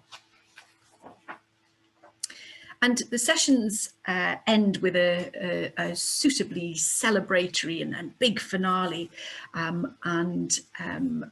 There is always an element of exhibition, a staging, a properly staged demonstration of what the children have achieved or the participants have achieved, to show the world, you know, how they've engaged with this very tactile concept. But it's not just for children. Here are some Wordsworth Trust volunteers and trainees proudly showing, you know, these are young folks that are starting on their museum journey, and they're proudly showing their achievements of making a facsimile of some of the collection items in the Wordsworth Trust collections after one of my workshops, and they look incredibly pleased with their output, which is always really gratifying. So as lockdown took hold once more and the sessions with the Avenue had to be put on hold, I started to think about how tactile workshops could be delivered online. And I found that this concept was not an oxymoron, but entirely possible. And it is this that I'm going to try out on you now, my willing guinea pigs today, if you're all up for it. And so let's explore some of the tactile material properties of paper and see if we can get to understand the what, the how, and the why of this most ubiquitous of heritage materials. So what I'm going to do now is I usually have my phone on a boom over looking straight down, but I knew that if I did that for this session it would start to make a horrible whistling noise. So I'm going to just basically, rather Heath Robinson like, turn my laptop on its side and you'll get to see the bench in front of me, and I'll show you all these fantastic things that we've got laid out. So here we go. So, okay, so can everybody see my hands okay? Victoria, do you want to stop sharing so we can see you a bit more clearly? Oh yes, I'm sorry, yes, let me do that. Yes. Let me just, it's difficult to do with it on its side. How's that? Is that good? Is that better? Yeah, good. Okay, great. All good, thanks. Okay, so I have got a whole, sorry, I'm now looking sort of in a weird way, so forgive me. So I've got here a fantastic tray of goodies, and I've also got my special tactile magic feather, which is rather lovely, which we'll come to in a moment. So let's have a little look at this tactile workshop. So you have to sort of put yourself in a child's shoes, because this is designed for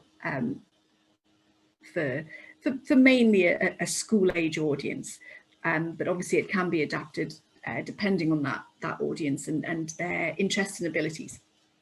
So put yourself back into your, connect with your inner child. And first of all, we're going to look at all the different sorts of papers that you can get. So I asked you to accumulate 3 different sorts of paper. So you can start to touch and feel these papers and see what their different qualities are. Now we have here our loo paper, which is quite different in everything about it from our greaseproof paper, which is a completely different animal. What's the difference there? You can really start to hear what the difference is with those two there. One's nice and silent, and the other one's really crispy and crunchy and hard. And then sort of in the middle, we have this, which is the newsprint. And that's sort of a little bit of both, really. It sort of bridges the gap between the 3. So they're all very different in their characteristics. Yes, it does sound like a crackling fireplace. I like that very much. Isn't it just? I could be one of those sound people making sort of sounds for the archers. Crackling fire. So they're all really different: soft, hard, crackly, floaty, feather-like. All of these sounds you can start drawing out and getting people to verbally or express how they're feeling about interacting with them. You put them against your face, and you can do whatever you like with them, really. And they're all made, nowadays, modern paper is all made, pretty much, by and large, from this. Very different to how that sounds, made from wood. So how do we get from this to this? Well, we have to chop it up and put it in water to make pulp. And what they chop it up with is a massive liquidizer called a Hollander beater, but I'm going to be my own Hollander beater today, and I'm just going to tear it up, and you can do this too with yours. So I'm just going to tear up my first bit of toilet roll there, and then we're going to tear up our middle slightly crunchier newsprint, and we're going to pop it in there.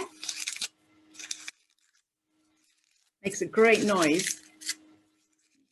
really tear it up. And I'm just going to let that sit in there.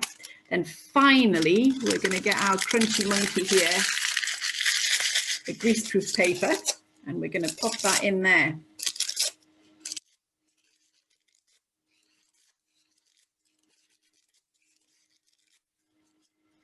So you can see already, you can see already in my 3 glasses, 3 very different reactions. And if you poke your finger in, you will feel how different the texture is in all of those 3 and how they're reacting so differently to the water. And which do you think is going to make the most suitable paper pulp? Answers on a postcard. I can't see the chat. Somebody's going to have to shout out. Well, let's have a look. So first up, we've got our sieve. So here's our greaseproof paper. And we're just going to pour it into the sieve and give it a squash. Really squash it through the sieve. And we have, pop it down on the black tray and I'll show you when it's finished. Now we have our newsprint. And we're going to squash that down. And take it out and make it into our pulp. And then I'm just going to give that another little stir. We've got our toilet roll, which was the softest of the lot. And we're going to squash that down through my sieve. My bowl is now terribly full. So I've got to hold it aloft. A little squish. Okay, so now let me show you.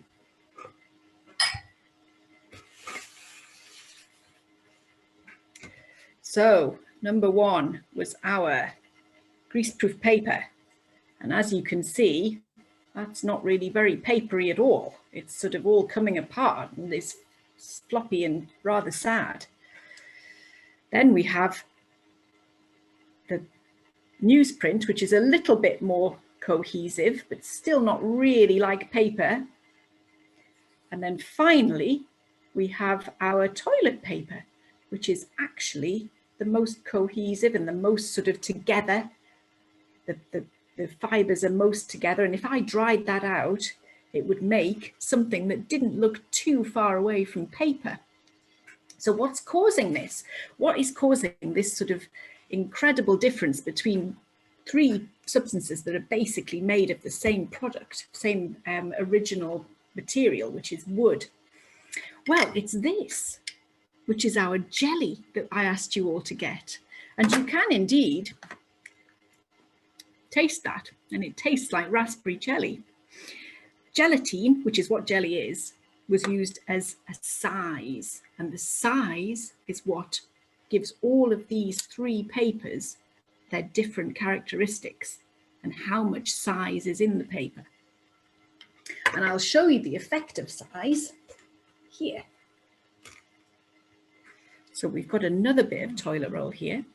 And what we would do with the size, if I was a paper maker, is I would either add it to the water with my bit of toilet roll, or I could simply paint it on the surface like that. And you can smell the size going on. Normal gelatine that hasn't been flavored with raspberry doesn't actually smell very nice, but this smells really rather nice. And I'm just going to let that dry on my, usually I would dry it with a hairdryer. So I'm just going to let that dry. And I am going to show you what size does.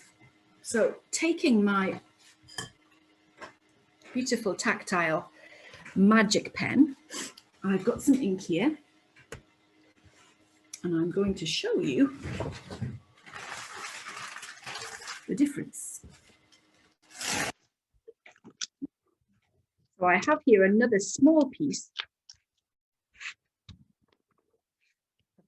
greaseproof paper, the crackly one, the one that's all crackly. And I'm going to do two things here. I'm first of all going to put a bit of ink,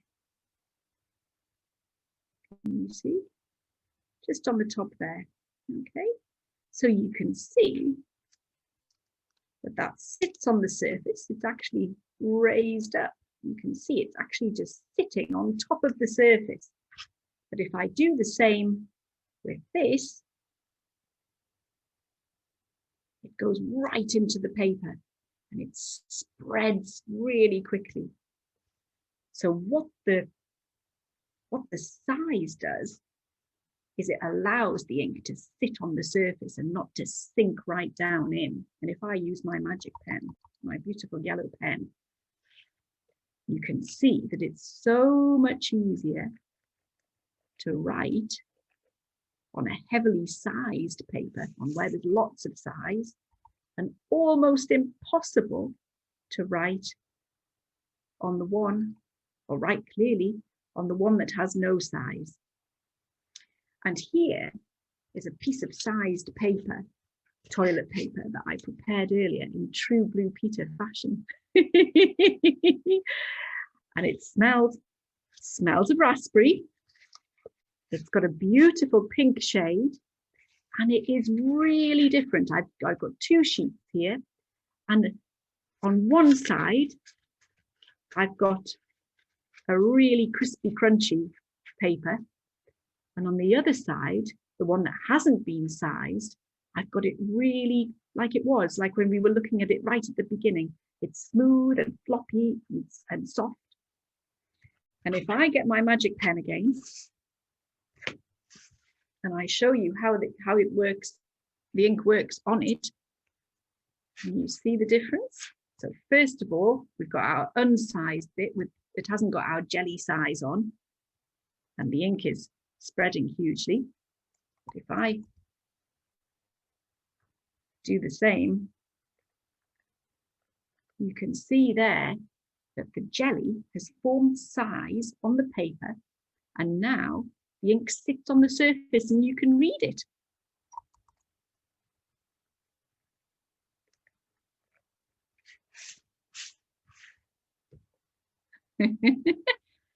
So you can see that that's a very brief taster.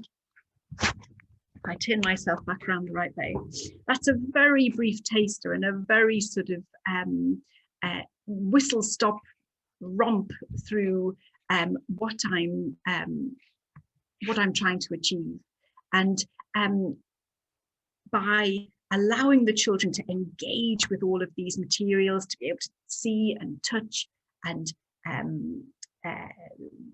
interact with them in a very sort of tactile and physical way, I'm hoping to improve and increase understanding and to extend the depth of knowledge about these wonderful materials and these wonderful processes, and allow people to understand much more how written heritage was formed and how it was used. So in conclusion, I'm just trying to move my slide on, and I'm having a little bit of difficulty here, and I'm not too sure why I can't. Let me just stop sharing for a moment, and let me just go back in to my slide. That's better. Let me just see, screen share. That's it, there it is.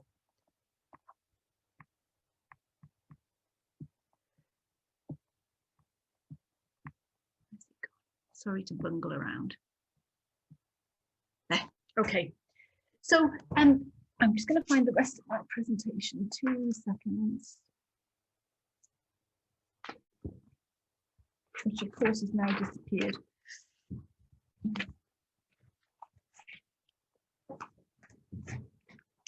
So my aim is very much to develop this side of my work, which is quite different from my normal bench work on library and archive materials, as a viable not-for-profit venture. And I'm looking at the moment to attract Arts Council funding to support these programs so that they're free to the end user. I'm wanting to have no barriers, certainly not financial barriers, to being able to deliver these programs in schools, in museums, in various settings. And in this, I need both pilot projects to get more experience of delivery style and hone content, but also partner museums to help me with to be able to apply through Arts Council. So if you feel you'd like to explore this more with me, then please do complete the SurveyMonkey form, which I'll put into the chat when I come out of screen share. It's 2 minutes, literally 2 minutes. And I appreciate candid comments. I'm not going to be offended. It's a learning journey for me at this stage. Or get in touch with me directly through the means you see here. I'd love to hear from you, love to share your knowledge and also your experience of this type of work in the settings that you're working in. So thank you so much, and I'm happy to answer any questions that anybody may have. Thank you, Victoria. That was good fun. We've had some lovely comments in the comments section. I will quickly ask you one question that came up from Sima. The technique you demonstrated, is that similar to when artists stretch paper, she's asked? Yeah, paper stretching is, you tend to do it when it's, you tend to stretch it with the board, don't you? Like watercolorists used to, I remember my sister, she did art and she was always soaking board and paper in the bath and things when I wanted to get into it usually. So, I think that that's how they do it. But I think canvas, you stretch over a frame. I'll show you my, stuck to the radiator. Oh dear. The ripping sound, a good old sort of sensory workshop, ripping bits off radiators.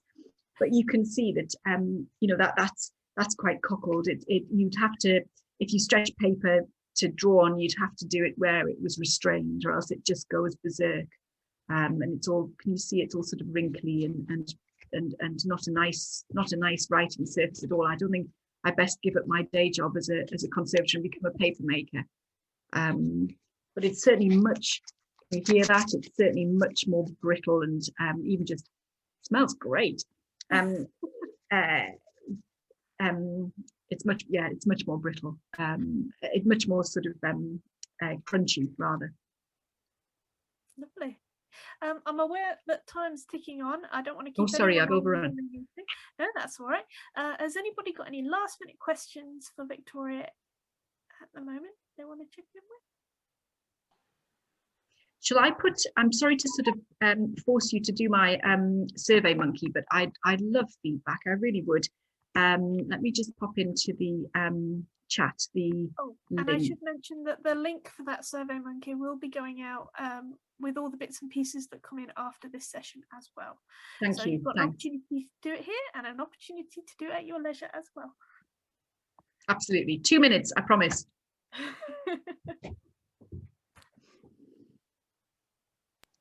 Can I ask if there are any other what other sorts of sensory activities you have been giving?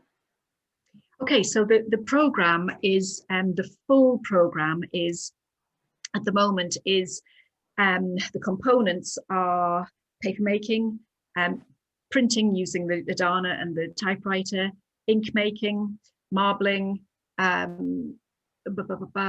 another one, making the book up, so that's sewing and looking at various ways of making the two-dimensional, three-dimensional, and then making it function as well. I also do quite a good session on dyes and pigments, so that's actually crushing the raw pigments, talking about the raw pigments, where they come from, how they're made, and crushing them to make pigment. Have you tried any of those online as well as the paper?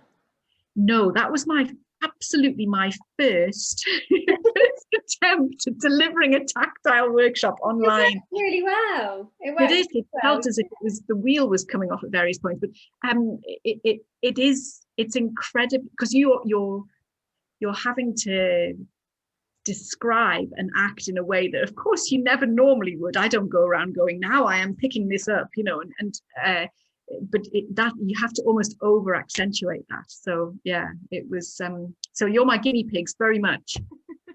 I think that read really well on through Zoom. I don't know if it's because we've all been on Zoom for a year. Yeah. But actually it offered something really, really exciting and tangible. I know that the Shed members would absolutely love something like this. That I'd love to, as I say, I'm desperately seeking people to try this out on, with no obligation obviously to the host, and for me to make it work. Basically, I'm very keen to get partner organizations that will help me to make it work. I thought that was really good. That's one of the most fun things. I mean, I didn't get all the bits. I got some bits of paper, but I didn't have all the jelly and everything. But that's one of the most fun things I've done on Zoom since lockdown started. I think I'm going to use that as my advertising. But can I just ask, have you done that session practically live with people before? Yeah. Really, like when you're pivoting from something that used to be real life, you're taking it to Zoom or to an online place. If you're confident, you know what you're doing already, it makes it so much more easier. It's like when we moved interpretation online, we already had a process we used, we just pivoted it, as opposed to having to invent it all over again. And that sort of that fluency with which you talk about the subject came through really clearly. Oh, thank you. That's really kind. That's lovely feedback. Thank you. And you know, I think that's I've done a lot on paper, ink, the fundamentals of written heritage, basically. I think other things will be almost impossible to do. I was trying to get for this session, for the online sessions, I was desperately trying to get things that people could easily gather together. It's no point in me saying, yeah, let's make some iron gall ink, and then everybody going, well, how do we do that? I can't get X, Y, Z. I can't get, you know, the various chemicals that you need. It wouldn't work. It would be unsafe. And so, you know, to have it translated into Zoom is you have to pick what you're doing very, very carefully so people don't feel. The whole point is to build confidence and to build a sense of well-being and achievement. And if people are sort of pushing the rock uphill from the very start, that's not at all what I want to do at all. Yeah. Well, thank you very much for your session. I'm aware that we've run out of time, as much as I'd love to keep having a chat because it's been very interesting. I wanted to just say a big thank you to all the speakers and for their presentations that have been so enjoyable today, and also to my colleague Lally, who's helped me organise this and helped us pull it all together. And thank you to all the delegates who've been so saying such wonderful things in the chat function. If you want to have a look at what they've been saying about the sessions, do have a look in the chat function before you leave. Lally, is there anything you would like to say? Oh, I absolutely echo your thanks to everybody, and thank you to yourself as well. But yeah, I'm glad seems to have been a very useful session for everybody, so that's fantastic. And yeah, what a high to end on, playing with paper and jelly. Fantastic. That's wonderful. And we'll be sending out all the information from the session, so you can run this session again if you want to. You can have a go with all sorts of jelly-based paper making activities. And we'll be sending out a link for the feedback and all the information and resources. And if you've missed any of the sessions today, the recorded session will be going onto our website.